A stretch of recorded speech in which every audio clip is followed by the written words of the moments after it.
सदाशिवसमारम्भां शङ्कराचार्यमध्यमाम् अस्मदाचार्यपर्यन्तां वन्दे गुरुपरम्पराम्। श्रुतिस्मृतिपुराणानाम् आलयं करुणालयं नमामि भगवत्पादं शङ्करं लोकशङ्करम्। शङ्कारूपेण मच्चित्तं पङ्कीकृतमभूद्यया किङ्करीयस्य सा माया शङ्कराचार्यमाश्रये। प्रह्लादवरदो देवो यो नृसिंहः परो हरिः नृसिंहोपासकं नित्यं तं नृसिंहगुरुं भजे। श्री सच्चिदानंद शिवाभिनव्य नृसिंहभारत्यभिधान् यतीन्द्रान् विद्यानिधीन् मन्त्रनिधीन् सदात्मनिष्ठान् भजे मानव शम्भुरूपान्। सदात्मध्याननिरतं विषयेभ्यः पराङ्मुखं नौमि शास्त्रेषु निष्णातं चन्द्रशेखर भारतीं विवेकिनं महाप्रज्ञं धैर्यौदार्यक्षमानिधिं सदाभिनवपूर्वं तं विद्यातीर्थगुरुं भजे। अज्ञानां जाह्नवीतीर्थं विद्यातीर्थं विवेकिनां सर्वेषां सुखदं तीर्थं भारतीतीर्थमाश्रये। विद्याविनयसम्पन्नं वीतरागं विवेकिनं वन्दे वेदान्ततत्त्वज्ञं विदुशेखर भारतीम्। नमामि यामिनीनाथलेखालङ्कृतकुन्तलां भवानीं भवसन्तापनिर्वापणसुधानदीम्।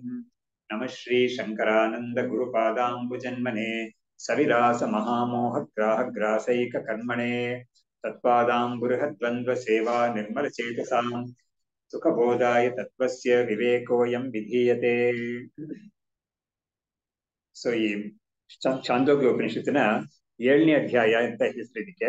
ಇದರಲ್ಲಿ ಭೂಮವಿದ್ಯಾ ಅಂತ ಇದಕ್ಕೆ ಕೊಟ್ಟಿದ್ದಾರೆ, ಹೆಸರು ಕೊಟ್ಟಿದ್ದಾರೆ. ಅಲ್ಲೇನೋ ಆತರ ಹೆಸರು ಇಲ್ಲ ಅದರಲ್ಲಿ. ಆದ್ರೂ ಕೂಡ ಭೂಮ ಅಂತ ಒಂದು ಬ್ರಹ್ಮವನ್ನ ಭೂಮ ಅಂತ ಕರೀತಿದ್ದಾರೆ. ಭೂಮ ಅಂದ್ರೆ ಎಲ್ಲದಕ್ಕಿಂತ ಮಹತ್ತಾದ್ದು, ದೊಡ್ಡದ ಅರ್ಥ. ಆದ್ರೆ ಅದು ನಿರತಿಶೀಯ ಮಹತ್ವಂ ಅಂತ ಹೇಳ್ತಾರೆ. ಅಂದ್ರೆ it is not relative to something. ಆ ಭೂಮ ಅಂತ ಹೇಳೋದು ಇಲ್ಲಿಂದ ಇವಾಗ ಪ್ರಪಂಚದಲ್ಲಿ ನಾವು ಏನೋ ಒಂದು ಸಣ್ಣ ಒಂದು ಕಲ್ಲಿಗೆ ಒಂದು ದೊಡ್ಡ ಬೆಟ್ಟ ಅನ್ನೋದು ದೊಡ್ಡದು ಅಂತ ಹೇಳ್ತೀವಿ ನಾವು. ಆದ್ರೆ ಈ ಭೂಮ ಅನ್ನೋದು ಆತರ ಒಂದಕ್ಕೆ ರಿಲೇಟಿವ್ ಆಗಿ ದೊಡ್ಡದು ಅಂತ ಅರ್ಥ ಅಲ್ಲ. ಅದು ಇಟ್ ಇಸ್ ನಿರತಿಶಯವಾದ ಒಂದು ಇದು ಅಬ್ಸಲ್ಯೂಟ್ಲಿ ಬಿಗ್ಗೆಸ್ಟ್ ಅಂತ, ಅಬ್ಸಲ್ಯೂಟ್ಲಿ ಲಾರ್ಜೆಸ್ಟ್ ಅಂತ, ಆತರ ಒಂದು ಕಲ್ಪನೆ ಅದು. ಸೊ ಅಂತ ಒಂದು ವಿದ್ಯೆಯನ್ನ ಬ್ರಹ್ಮ ವಿದ್ಯೆನ ಇಲ್ಲಿ ಹೇಳ್ಕೊಡ್ತಾ ಇದ್ದಾರೆ. ಸೊ ಅದನ್ನೆಲ್ಲ ಹೇಳ್ತಾ ಬಂದ್ಬಿಟ್ಟು ಏನ್ ಮಾಡಿದ್ರು, ಆ ಭೂಮ ಅನ್ನೋದಕ್ಕೆ ಯಾವುದು ಒಂದು ಪ್ರತಿಷ್ಠೆ ಅಂದ್ರೆ ಅದು ಎಲ್ಲಿ ನೆಲೆಸಿದೆ. ಇವಾಗ ಯಾವುದೇ ಒಂದು ವಸ್ತು ಕೂಡ ಕೇಳಿದ್ರು ಕೂಡ ಅದು ಎಲ್ಲಿ ನೆಲೆಸಿದೆ ಅಂತ ನಾವು ಲೋಕದಲ್ಲಿ ಒಂದು ಜಿಜ್ಞಾಸೆ ಬರುತ್ತೆ. ಅದು ಹಾಗಿದ್ರೇನೆ ನಮ್ಗೆ ಓಹೋ ಇಂಥ ವಸ್ತು ಹೀಗಿದೆ, ಇಲ್ಲಿದೆ, ಅದು ಇದನ್ನ ತಿಳ್ಕೊಳ್ಳೋಣ ನಾವು ಅಂತ ಮಾಡ್ತೀವಿ ನಾವು. ಆದ್ರೆ ಈ ಭೂಮ ಅನ್ನೋದಕ್ಕೂ ಕೂಡ ಆತರ ಇರುತ್ತಾ ಅಂತ ಒಂದು ಪ್ರಶ್ನೆ ಮಾಡಿದಾಗ ಇಲ್ಲ, ಆತರ ಯಾವ್ದು ಹೇಳಕ್ಕಾಗಲ್ಲ. ಬೇಕಾದ್ರೆ ವ್ಯವಹಾರದಲ್ಲಿ ನಾವು ಈ ಪ್ರಪಂಚ ಅನ್ನೋದೇ ಅಂದ್ರೆ ವಿಭೂತಿ, ಅಂದ್ರೆ ಆ ಭೂಮ ಅನ್ನೋದು ಯಾವ್ದು ಅಂತ ಹೇಳಿ, ಭೂಮ ಅನ್ನೋದ್ರ ಒಂದು ಪ್ರತಿಷ್ಠೆ ಎಲ್ಲಿರುತ್ತೆ ಅಂತ ಹೇಳಿದ್ರೆ ಮಹಿಮೆಯಲ್ಲಿ ಇರುತ್ತೆ ಅಂತ ಹೇಳಿದ್ರು. ಮಹಿಮೆ ಅಂದ್ರೆ ಯಾವ್ದು ಮಹಿಮೆ? ಬ್ರಹ್ಮದ ಮಹಿಮೆ. ಬ್ರಹ್ಮದ ಮಹಿಮೆ ಅಂದ್ರೆ ಏನು ಅಂದ್ರೆ ಈ ಪ್ರಪಂಚವಾಕಾರವಾಗಿ ತೋರ್ತಾ ಇದೆಯಲ್ಲ, ಅದೇ ಬ್ರಹ್ಮದ ಮಹಿಮೆ. ಅದ್ ಬಿಟ್ಟು ಬೇರೆ ಯಾವ್ದು ಅಲ್ವೇ ಇಲ್ಲ. ಹಾಗಾದ್ರೆ ಆ ಪ್ರಪಂಚಾಕಾರವಾಗಿ ನಮ್ಗೆ ಅದರಲ್ಲಿ ಭೂಮ ನೆಲೆಸಿದೆ ಅಂತ ಬೇಕಾದ್ರೆ ಹೇಳ್ಬೋದು. ಬಟ್ ಆದ್ರೂ ಕೂಡ ಈ ಪ್ರಪಂಚ ಅನ್ನೋದು ಕೂಡ ವಾಸ್ತವವಾಗಿ ಇಲ್ಲ ಅಂತ ಒಂದು ತೀರ್ಮಾನ ಮಾಡಿದಾಗ ನಮ್ಗೆ ಆ ಬ್ರಹ್ಮಕ್ಕೆ ನಮ್ಗೆ ಒಂದು ನೆಲೆ ಅಂತ ಹೇಳಕ್ ಆಗೋದೇ ಇಲ್ಲ. ಅದು ಎಲ್ಲೂ ನೆಲೆಸೇ ಇಲ್ಲ. ಅದು ಸ್ವತಂತ್ರವಾಗೇ ಇದೆ ಅದು ಅಷ್ಟೇನೆ. ಯಾಕಂದ್ರೆ ಎಲ್ಲೋದು ನೆಲೆಸಿದೆ ಅಂತ ಹೇಳಿದ್ರೆ ನಮ್ಗೆ ಏನಾಗುತ್ತೆ, 2 ವಸ್ತು ಹೋಗ್ಬೇಕಾಗುತ್ತೆ. ಆ ವಸ್ತು ಮತ್ತು ಅದೆಲ್ಲೋ ನೆಲೆಸಿದೆ ಅಂತ. ಇವಾಗ ಟೇಬಲ್ ಅಂತ ಒಂದು ಬುಕ್ ಅಂತ ಹೇಳಿದ್ರೆ ಆ ಬುಕ್ ಟೇಬಲ್ ಮೇಲೆ ಇದೆ ಅಂತ ಹೇಳಿದಾಗ ಟೇಬಲ್ ಬುಕ್ ಅಂತ 2 ಇದೆ ಇಲ್ಲಿ. ಆತರ ಭೂಮ ಅನ್ನೋದಕ್ಕೆ ನೀವು ಏನಾದ್ರೂ ಒಂದು ನೆಲೆಸಿದೆ ಎಲ್ಲಾದ್ರೂ ಅಂತ ಹೇಳ್ಬೇಕಾದ್ರೆ ಅದು ಬಿಟ್ಟು 2ನೇ ಒಂದು ವಸ್ತುನ ನೀವು ಒಪ್ಬೇಕಾಗುತ್ತೆ. ಒಪ್ಕೊಂಡ್ರೆ ಏನ್ ಪ್ರಾಬ್ಲಮ್ ಆಗುತ್ತೆ ಅಂತ ಹೇಳಿದ್ರೆ, ಈ ಭೂಮ ಅನ್ನೋದು it is limited by object. ಈ ವಸ್ತು ಪರಿಚ್ಛೇದ ಅದಕ್ಕೆ ಬಂತು ಅಂತ ಆಗೋಗ್ಬಿಡುತ್ತೆ. ಅದರಿಂದ ಅದೆಲ್ಲವನ್ನು ನಿವಾರಣೆ ಮಾಡಕ್ಕಾಗಿ ಉಪನಿಷತ್ತು ಏನ್ ಮಾಡುತ್ತೆ ಅಂದ್ರೆ, ಅದು ಮಹಿಮೆ ಏನಿದೆ ಅಂತ ಹೇಳ್ಬೋದು ಒಂದು ಸ್ತರದಲ್ಲಿ. ಆದ್ರೆ ಅಲ್ಟಿಮೇಟ್ ಸ್ಟ್ಯಾಂಡ್ ಪಾಯಿಂಟ್ ಇಂದ ಅದು ಅದರ ಮಹಿಮೆಯಲ್ಲಿ ಕೂಡ ಏನಿಲ್ವೇ ಇಲ್ಲ. ಅದು ಯಾಕಂದ್ರೆ ಅದ್ರ ಮಹಿಮೆ ಅಂತ ಹೇಳಕ್ ನಿಮ್ಗೆ ಯಾವ್ದು ಇಲ್ವೇ ಇಲ್ಲ. ಪ್ರಪಂಚ ಅಂತ ಹೇಳಿದ್ರೆ ಅದ್ರ ಮುಖಾಂತರನೇ ಮಹಿಮೆ ಅಂತ ಹೇಳ್ಬೋದು. ಪ್ರಪಂಚವೇ ನಮಗೆ ಮಿಥ್ಯಾ ಅಂತ ಬಂದಾಗ ಮಹಿಮೆ ಅಂತ ಹೇಳಕ್ಕೂ ಯಾವ್ದು ಇರಲ್ಲ. ಆದ್ರೆ ಆ ವಸ್ತು ಇದೆ ಖಂಡಿತ ಅಷ್ಟೇನೆ ಅಂತ ಅವ್ರಿಗೆ ತಿಳಿಸ್ತಾರೆ, ನಾರದರಿಗೆ ತಿಳಿಸ್ತಾರೆ. ಇದಾದ್ಮೇಲೆ ಇಂಥ ಒಂದು ವಸ್ತುವನ್ನ ತಿಳ್ಕೊಂಡವನು ಅಂದ್ರೆ ಅಪರೋಕ್ಷವಾಗಿ ಈ ಜ್ಞಾನವನ್ನು ಪಡ್ಕೊಂಡವನು ಅವನು ಹೇಗಿರ್ತಾನೆ ಅಂತ ಒಂದು ಪ್ರಶ್ನೆ ಬರುತ್ತೆ. ಅದನ್ನ ಇವಾಗ ಹೇಳ್ತಾ ಇದ್ದಾರೆ. ಜೀವನ್ ಮುಕ್ತನ ಒಂದು ರೀತಿ ಹೇಗಿರುತ್ತೆ ಅನ್ನೋದನ್ನ ಇಲ್ಲಿ ಹೇಳ್ತಾ ಇದ್ದಾರೆ. ಇವಾಗ ಜೀವನ್ ಮುಕ್ತ ಅಂತ ಹೇಳಿದ ತಕ್ಷಣ ಅದ್ವೈತದಲ್ಲಿ ಇನ್ನೊಂದು ಕಾನ್ಸೆಪ್ಟ್ ಒಂದಿದೆ. ಆ ಕಾನ್ಸೆಪ್ಟ್ ನ ನಾವು ಬಿಟ್ಟು ಜೀವನ್ ಮುಕ್ತ ಅಂತ ಮಾತಾಡಕ್ ಆಗೋದೇ ಇಲ್ಲ. ಅದೇನ್ ಕಾನ್ಸೆಪ್ಟ್ ಅಂದ್ರೆ ಪ್ರಾರಬ್ಧ ಅಂತ ಕಾನ್ಸೆಪ್ಟ್. ಅದು ಮುಕ್ತ ಅಂತ ಒಪ್ಕೊಂಡ್ರೆ, ಮುಕ್ತ ಅನ್ನೋದು ಯಾರು ಅಂತ ಹೇಳಿದ್ರೆ ಆತ್ಮಜ್ಞಾನವನ್ನು ಪಡ್ಕೊಂಡಿರೋನು, ಅಂದ್ರೆ ಅಪರೋಕ್ಷವಾಗಿ ಜ್ಞಾನವನ್ನು ಪಡ್ಕೊಂಡಿರೋನು ಮತ್ತು ಬದುಕಿರೋನು ಅಂತ ಹೇಳಿದ್ರೆ ಏನು, ಶರೀರದಲ್ಲಿ ಇದ್ದಾನೆ ಅಂತ ಆಯ್ತು. ಶರೀರದಲ್ಲಿ ಇದ್ದಾನೆ ಆಗಿದ ತಕ್ಷಣ ಏನಾಗುತ್ತೆ, ಆ ಶರೀರ ಅನ್ನೋದು ಪ್ರಪಂಚದಲ್ಲಿ ಇರ್ಬೇಕಾಗುತ್ತೆ. ಇದ್ರೆ ಏನಾಗುತ್ತೆ, ಅದಕ್ಕೆ ನಾನಾ ವಿಧವಾದ ಹೇರುಪೇರುಗಳೆಲ್ಲ ಬರ್ತಾ ಇರುತ್ತೆ ಶರೀರಕ್ಕೆ. ಆಮೇಲೆ ಶರೀರ ಮಾತ್ರ ಅಲ್ಲ, ಮನಸ್ಸು ಅನ್ನೋದು ಒಂದು ಇರುತ್ತೆ ಜೊತೆಗೆ. ಹಾಗಾಗಿ ಬಾಡಿ ಮೈಂಡ್ ಕಾಂಪ್ಲೆಕ್ಸ್ ಅಂತ ಹೇಳ್ತೀವಲ್ಲ, ಅದು ಅದು as long as it is alive, ಅವಾಗ ಈ ಪ್ರಪಂಚದಿಂದ ಅದಕ್ಕೆ ಬರೋ ಒಂದು ಏಟುಗಳು ಇದೆಲ್ಲ ಅದು ಪಡ್ಕೋಬೇಕಾಗುತ್ತೆ ಅದು. ಸೊ ಇದಕ್ಕೆ ಪ್ರಾರಬ್ಧ ಅನ್ನೋದು ನಾವು ಒಪ್ಲೇಬೇಕಾಗುತ್ತೆ. ಪ್ರಾರಬ್ಧ ಅಂದ್ರೆ ಏನಂದ್ರೆ, ಆ ಜೀವನ್ ಮುಕ್ತ ಇವಾಗ ಜೀವನ್ ಮುಕ್ತನಾಗಿದ್ದಾನಲ್ಲ, ಅವನು ಹಿಂದೆ ಅಜ್ಞಾನಿಯಾಗಿದ್ದಾಗ ಏನೇನ್ ಕರ್ಮಗಳೆಲ್ಲ ಮಾಡಿರ್ತಾನೋ ಆ ಕರ್ಮಗಳಿಗೆಲ್ಲ ಫಲ ಇವಾಗ ಕೊಡೋಕ್ ಶುರುವಾಗಿರುತ್ತೆ. ಎಲ್ಲದಕ್ಕೂ ಅಲ್ಲ, ಯಾವ ಒಂದು ಭಾಗ ಈ ಶರೀರವನ್ನು ಕೊಟ್ಟು ಅವನು ಈ ಶರೀರದಲ್ಲಿ ಎಲ್ಲಿವರೆಗೂ ಬದುಕಿರ್ಬೇಕು ಅಂತ ಒಂದು ಪ್ರಾರಬ್ಧ ಇದೆಯಲ್ಲ, ಅಲ್ಲಿವರೆಗೂ ಅವನು ಹಿಂದೆ ಮಾಡಿದ ಕರ್ಮದ ಫಲ ಬರ್ತಾ ಇರುತ್ತೆ ಅವನಿಗೆ. ಆದ್ರೆ ಅದೇ ಆತ್ಮಜ್ಞಾನ ಬಂದ ಕೂಡಲೇ ಅವನಿಗೆ ಏನಾಗುತ್ತೆ, ಈ ಸಂಚಿತ ಕರ್ಮ ಅಂತ ಯಾವ್ದನ್ ಹೇಳ್ತೀವೋ ಫಲ ಕೊಡಕ್ಕೆ ಶುರು ಆಗಿಲ್ಲ ಅಂತ, ಅವುಗಳೆಲ್ಲ ನಾಶವಾಗೋಗುತ್ತೆ. ನಾಶ ಅಂದ್ರೆ ಏನರ್ಥ ಅಂದ್ರೆ, ಅವಳಿಗೆ ಮತ್ತೆ ಒಂದು ಜನ್ಮವನ್ನು ಕೊಡಕ್ಕೆ ಸಾಮರ್ಥ್ಯ ಇಲ್ಲ ಅಂತ ಆಗೋಗುತ್ತೆ ಅವಳಿಗೆ. ಯಾತಕ್ಕೆ ಆತರ ಆಗುತ್ತೆ ಅಂತ ಹೇಳಿದ್ರೆ, ಅವನು ಹಿಂದೆ ಮಾಡಿದ ಕರ್ಮಗಳಿಗೆಲ್ಲ ಕೂಡ ತಾನು ಕರ್ತ ಅಲ್ಲ ಅಂತ ತಿಳ್ಕೊಂಡಿರೋದ್ರಿಂದ, ಆ ಹಿಂದೆ ಮಾಡಿದ ಕರ್ಮಗಳಿಗೆಲ್ಲ ಕೂಡ ಏನು ಆಸ್ಪದ ಇಲ್ಲದೆ ಹೋಗಿ ಅವುಗಳೆಲ್ಲ ಸಾಮರ್ಥ್ಯ ಇಲ್ಲದೆ ನಿರ್ವೀರ್ಯವಾಗಿ ಅವುಗಳು ನಶಿಸಿ ಹೋಗ್ಬಿಡುತ್ತವೆ. ಆದ್ರೆ ಯಾವ ಭಾಗ ಸಂಚಿತ ಕರ್ಮದಲ್ಲಿ ಯಾವ ಭಾಗ ಈ ಶರೀರವನ್ನು ಕೊಟ್ಬಿಟ್ಟಿದೆಯೋ ಅದನ್ನ ಅವನು ಇಲ್ಲದೆ ಮಾಡ್ಕೊಳಕ್ ಆಗ್ತಿಲ್ಲ. ಆದ್ರೆ ಅವನಿಗೆ ಇನ್ನೊಂದು ಮಾಡ್ಕೊಳಕ್ ಆಗುತ್ತೆ, ಏನು ಅಂತ ಹೇಳಿದ್ರೆ ಮಾಡ್ಕೊಡ್ತಾನೆ ಅವನು ಬೈ ಡಿಫಾಲ್ಟ್. ಅದು ಆಗುತ್ತೆ, ಈ ಶರೀರ ಕೂಡ ಅದು ಮಿಥ್ಯಾ ಅಂತ ಗೊತ್ತಿರುತ್ತೆ ಅವನಿಗೆ. ಈ ಶರೀರ, ಈ ಪ್ರಪಂಚ, ಆ ಶರೀರಕ್ಕೆ ಪ್ರಪಂಚದಿಂದ ಆಗ್ತಾ ಇರೋದು ಏನು ಕೂಡ ಅದು ಮಿಥ್ಯಾ ಅಂತ ಅವನಿಗೆ ಗೊತ್ತಿರುತ್ತೆ. ಆದ್ರೆ ಅದನ್ನ ಅವನು ಸಾಕ್ಷಿಯಾಗಿ ನೋಡ್ತಾ ಇರ್ತಾನೆ. ಗುಣೇಶು ವರ್ತಂತೆ ಇತಿ ಮತ್ವಾನ ಸಜ್ಜತೆ ಅಂತ ಗೀತೆಯಲ್ಲಿ ಹೇಳಿದ್ದಾರೆ ಅದನ್ನ. ಆಮೇಲೆ ಅಹಂಕಾರ ವಿಮೂಢ ಆತ್ಮ ಕರ್ತಾಹಮಿತಿ ಮನ್ಯತೆ ಅಂತ ಇರುತ್ತೆ. ಹಾಗಾಗಿ ಇವನಿಗೆ ಅಹಂಕಾರ ಅದೆಲ್ಲ ಇಲ್ಲದೆ ಇರೋದ್ರಿಂದ, ತಾನು ಕರ್ತ ಅಂತ ಬುದ್ಧಿಯೇ ಇಲ್ಲದೆ ಇರೋದ್ರಿಂದ ಅವನು ಈ ತರ ಇರ್ತಾನೆ ಅಂತ ವಿಷಯ ಇದೆ. ಆಗ ಈ ಪ್ರಾರಬ್ಧ ಅನ್ನೋ ಆ ಪ್ರಾರಬ್ಧ ಅನ್ನೋ ಕಾನ್ಸೆಪ್ಟ್ ನ ನಾವು ಜೀವನ್ ಮುಕ್ತ ಅನ್ನೋದ್ರಿಂದ ಏಲಿನೇಟ್ ಮಾಡಕ್ ಆಗೋದೇ ಇಲ್ಲ. ಎರಡನ್ನೂ ಸೇರಿಸಿ ಹೇಳ್ಬೇಕಾಗುತ್ತೆ. ಇಲ್ಲ, ನೀವು ಪ್ರಾರಬ್ಧ ಅನ್ನೋದು ಇಲ್ವೇ ಇಲ್ಲ ಅಂತ ಯಾರಾದ್ರೂ ಹೇಳಿದ್ರೆ, ಅವಾಗ ಜೀವನ್ ಮುಕ್ತ ಅಂತ ಕೂಡ ಯಾರು ಇಲ್ಲ ಅಂತ ಹೇಳ್ಬೇಕಾಗುತ್ತೆ. ಸೊ ಎರಡರಲ್ಲಿ ಯಾವ್ದಾದ್ರು ಒಂದು ಮಾತ್ರ ಇಟ್ಕೊಳ್ತೀವಿ, ಇನ್ನೊಂದು ಬೇಡ ಅಂತ ಹೇಳಿದ್ರೆ ಆಗೋದೇ ಇಲ್ಲ. ಹೋಗ್ತಾನೆ. ಹಾಗಾಗಿ ಅವನ ವಿಷಯಕ್ಕೆ ನಾವು ಈ ಪ್ರಾರಬ್ಧ ಅನ್ನೋದನ್ನ ಹೇಳಲೇಬೇಕಾಗುತ್ತೆ ಅನ್ನೋದನ್ನ ಇವರು ಮನಸ್ಸಲ್ಲಿ ಇಟ್ಕೊಂಡು ಏನ್ ಹೇಳ್ತಾ ಇದಾರೆ ಇವಾಗ ನೋಡಿ. ಇವಾಗ ತುಂಬಾ ಚೆನ್ನಾಗಿರೋ ಒಂದು ವಿಷಯ ಪ್ರತಿಪಾದನೆ ಮಾಡ್ತಾರೆ ಇವರು. ಜೀವನ್ ಮುಕ್ತೋ ರತಿ ಕ್ರೀಡಾ ಮಿಥುನ ಆನಂದ ಲಕ್ಷಣಾನ್ ವ್ಯವಹಾರಾನ್ ಕ್ರಮೇಣ ಏತಿ ಪ್ರಾರಬ್ಧಸ್ಯ ಅನುಸಾರತಃ. ಇವಾಗ ಆ ಜೀವನ್ ಮುಕ್ತನಾಗಿದ್ದವನು ಪ್ರಾರಬ್ಧಕ್ಕೆ ಅನುಸಾರವಾಗಿ ಅವನಿಗೆ ಯಾವ್ಯಾವ ತರ ಒಂದು ಭೋಗ ಸಿಗ್ತಾ ಇತ್ತೆ. ಭೋಗ ಅಂದ್ರೆ ನಾವು ಸುಖ ದುಃಖ ಎರಡನ್ನು ನಾವು ಹೇಳ್ಬೇಕಾಗುತ್ತೆ. ಸೊ ಅವನಿಗೆ ಹೇಗೆ ಅವನು ಇರ್ತಾನೆ ಅಂತ ಹೇಳಕ್ಕೆ, ಪ್ರಾರಬ್ಧಕ್ಕೆ ಅನುಸಾರವಾಗಿ ಅವನಿಗೆ 4 ಬಗೆಯಾಗಿ ಅವನು ಇದನ್ನ ಅನುಭವಿಸ್ತಾನೆ ಅಂತ ಹೇಳ್ತಾರೆ. 4 ಬಗೆಯಾಗಿರುತ್ತೆ ಅಂತ ಹೇಳ್ತಾರೆ. ಅದ್ 4 ಬಗೆ ಏನು ಅಂತ ಅವರೇ ಎಕ್ಸ್ಪ್ಲೇನ್ ಮಾಡ್ತಾರೆ. ರತಿ ಕ್ರೀಡಾ ಮಿಥುನ ಆನಂದ ಲಕ್ಷಣ ಅಂತ. ಸೊ ರತಿ ಅಂತ ರತಿ ಅಂದ್ರೆ ಒಂದು ಅದ್ರಲ್ಲಿ ತೊಡಗಿರೋದು, ಚೆನ್ನಾಗಿ ಅದರಲ್ಲಿ ಮುಳುಗಿರೋದು ಅಂತ. ಆಮೇಲೆ ಕ್ರೀಡಾ ಅಂತ ಹೇಳಿದ್ರೆ ಆಟದ ರೀತಿಯಲ್ಲಿ ಇರುತ್ತೆ ಅಂತ. ಮಿಥುನ ಅಂದ್ರೆ 2 ಸೇರಿಕೆ ಅಂತ ಹೇಳ್ತೀವಲ್ಲ, ಅದು ಮಿಥುನ ಅಂತ. ಆಮೇಲೆ ಆನಂದ ಅನ್ನೋದು ಗೊತ್ತೇ ಇದೆ. ಸೊ ಈ ತರ 4 ರೀತಿಯಲ್ಲಿ ಅವನು ಇದನ್ನ ಅನುಸರಿಸ್ತಾ ಇರ್ತಾನೆ. ಈ ಪ್ರಾರಬ್ಧವನ್ನ ಅವನು ಅನುಭವಿಸ್ತಾನೆ. ಈ 4 ಕೂಡ ಅದಕ್ಕೂ ಕೂಡ ಒಂದು ಬೇಸಿಸ್ ಇದೆ. ಆ ಬೇಸಿಸ್ ಏನೋದು ಮುಂದಿನ ಶ್ಲೋಕದಲ್ಲಿ ಹೇಳ್ತಾರೆ. ದುಃಖ ಪ್ರದ ಆರಬ್ಧ ಕರ್ಮ ವೇಗ ಚತುರ್ಭ ತೀವ್ರೋ ಮಧ್ಯ ಮಂದ ಸುಪ್ತೌ ಚೇತಿ ತಸ್ಯ ವಿಧಾಹ ಮತಾಹ. ಇವಾಗ ಸುಖ ದುಃಖಗಳನ್ನು ಕೊಡೋದೇ ಪ್ರಾರಬ್ಧ ಕರ್ಮ ಅಂತ ಇವರೇ ಒಪ್ಕೊಂಡ್ಬಿಟ್ರಿ. ಇವಾಗ ಸುಖ ಅನ್ನೋ ಜೊತೆಗೆ ದುಃಖವೂ ಇರುತ್ತೆ. ಸುಖ ಅಂದ್ರೆ ಏನು ಅಂತ ಹೇಳಿದ್ರೆ, ಲೋಕದ ವಸ್ತುಗಳಿಂದ ಶಬ್ದಸ್ಪರ್ಶ ರೂಪರ್ಸ ಗಂಧ ಅಂತ ಇದೆಯಲ್ಲ, ಅವುಗಳ ಜೊತೆಗೆ ಒಂದು ಕಾಂಟ್ಯಾಕ್ಟ್ ಬರದೆ ಸುಖ ಅನ್ನೋದು. ಆ ಸುಖ ಅನ್ನೋದು ಕಾಂಟ್ಯಾಕ್ಟ್ ಬರೋದು ಸುಖವೂ ಆಗ್ಬೋದು, ದುಃಖವೂ ಆಗ್ಬೋದು. ಇವಾಗ ಒಂದು ರಿಕ್ವೈರ್ಡ್ ಅಮೌಂಟ್ ಆಫ್ ಬೆಚ್ಚಗೆ ಇರ್ಬೇಕು ಅಂತ ಹೇಳಿದ್ರೆ ಅದು ನಮ್ಗೆ ಸುಖವಾಗಿರುತ್ತೆ. ತುಂಬಾ ಬಿಸಿ ಅಂತ ಆಗೋಗ್ಬಿಟ್ರೆ ನಮ್ಗೆ ದುಃಖವಾಗಿರುತ್ತೆ. ಈ ತರ ಇರುತ್ತಲ್ವಾ. ಹಾಗಾಗಿ ಈ ಒಂದು ಸುಖ ದುಃಖ ಎರಡನ್ನೂ ಈ ಪ್ರಪಂಚದಲ್ಲಿ ಒಬ್ಬನಿಗೆ ಬರ್ತಾ ಇರುತ್ತೆ. ಅದು ಯಾವ ತರ ಇರುತ್ತೆ ಅಂತ ಹೇಳಿದ್ರೆ, ತೀವ್ರವಾಗಿ ಬರೋ ಸುಖ ದುಃಖಗಳು ಅಂತ ಪ್ರಾರಬ್ಧ ಅಂತ ಒಂದು, ಮಧ್ಯ ಅಂತ ಹೇಳಿದ್ರೆ ಸ್ವಲ್ಪ ಮಾಡರೇಟ್ ಅಂತ, ಇನ್ನೊಂದು ಮಂದ ತುಂಬಾ ಟೆನ್ಯೂಸ್ ಅಂತ ಹೇಳ್ತಾರೆ, ತುಂಬಾ ಲೋ ಲೆವೆಲ್ ಅಲ್ಲಿ ಇರುತ್ತೆ ಅಂತ, ಲೋಕಿ ಅಂತ ಹೇಳ್ತಾರಲ್ಲ ಅದು. ಸುಪ್ತ ಅಂದ್ರೆ ಇನ್ನೂ ಕೂಡ ತುಂಬಾ ಕಡಿಮೆ. ಈ ತರ ಒಂದು 4 ರೀತಿಯಲ್ಲಿ ಈ ಸುಖ ದುಃಖ ಅನ್ನೋದು ಭೋಗ ಇವನಿಗೆ ಬರ್ತಾ ಇರುತ್ತೆ ಅಂತ. ಸೊ ಅದನ್ನೆಲ್ಲ ಕೂಡ ಇವರೇ ವಿವರಿಸ್ತಾರೆ. ಸೊ ಈ 4ನ್ನ ನಾವು ಹೇಗ್ ಮಾಡ್ಬೇಕು ಅಂತ ಹೇಳಿದ್ರೆ, ಇವರೇ ಅದಕ್ಕೆ 1 to 1 ಕರೆಸ್ಪಾಂಡೆನ್ಸ್ ಹೇಳ್ತಾರೆ. ಹಿಂದೆ ಹೇಳಿದ್ರಲ್ಲ ಹಿಂದಿನ ಶ್ಲೋಕದಲ್ಲಿ ರತಿ ಕ್ರೀಡಾ ಮಿಥುನ ಆನಂದ ಅಂತ, ಆ 4ನ್ನು ಕೂಡ ಈ 4ಕ್ಕೆ ಜೋಡಿಸ್ತಾರೆ. ತೀವ್ರ ಅನ್ನೋದು ರತಿ ಅನ್ನೋದಕ್ಕೆ ಹೋಗುತ್ತೆ, ಮಧ್ಯ ಅನ್ನೋದು ಕ್ರೀಡಾ ಅನ್ನೋದಕ್ಕೆ ಹೋಗುತ್ತೆ, ಮಂದ ಅನ್ನೋದು ಮಿಥುನ ಅಂತ ಹೋಗುತ್ತೆ, ಸುಪ್ತ ಅನ್ನೋದು ಆನಂದ ಅನ್ನೋದಕ್ಕೆ ಹೋಗುತ್ತೆ ಅಂತ ಹೇಳ್ಬಿಟ್ಟು 4ನ್ನು ಇವರು ರಿಲೇಟ್ ಮಾಡಿ ಇವರೇ ಎಕ್ಸ್ಪ್ಲೇನ್ ಮಾಡ್ತಾರೆ. ಏನದಕ್ಕೆ ಅರ್ಥ ಅಂತ ಕೇಳ್ತಾರೆ ಮುಂದಕ್ಕೆ ನೋಡಿ. ತೀವ್ರ ವೇಗೇಶ ಪಶ್ಚಾತ್ ಪಶ್ವಾದಿ ತುಲ್ಯೋ ನ ಆತ್ಮಾನಮೀಕ್ಷತೆ ಆತ್ಮನಿ ಪ್ರೀತಿರಸ್ತಿ ಇತಿ ಭವೇತ್ ಆತ್ಮರಿತಿ ತತ್ಸದಾ. ಇವಾಗ ನೋಡಿ, ತೀವ್ರವಾದ ಒಂದು ವೇಗವಾದ ಒಂದು ಪ್ರಾರಂಭ ಅವನಿಗಿದ್ರೆ ಅವಾಗ ಅವನು ದುಃಖವನ್ನೇ ಅನುಭವಿಸ್ತಾ ಇರ್ತಾನೆ.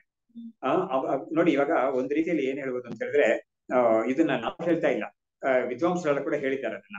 ಇವಾಗ ರಾಮನ ಬದುಕಲ್ಲಿ, ರಾಮಾಯಣದಲ್ಲಿ ರಾಮನ ಬದುಕಲ್ಲಿ ಹೇಗಿದ್ದಾಗೆ ಅಂದ್ರೆ ದುಃಖವೇ, ಯಾವಾಗ ನೋಡಿದ್ರು ದುಃಖವೇ ಅದು.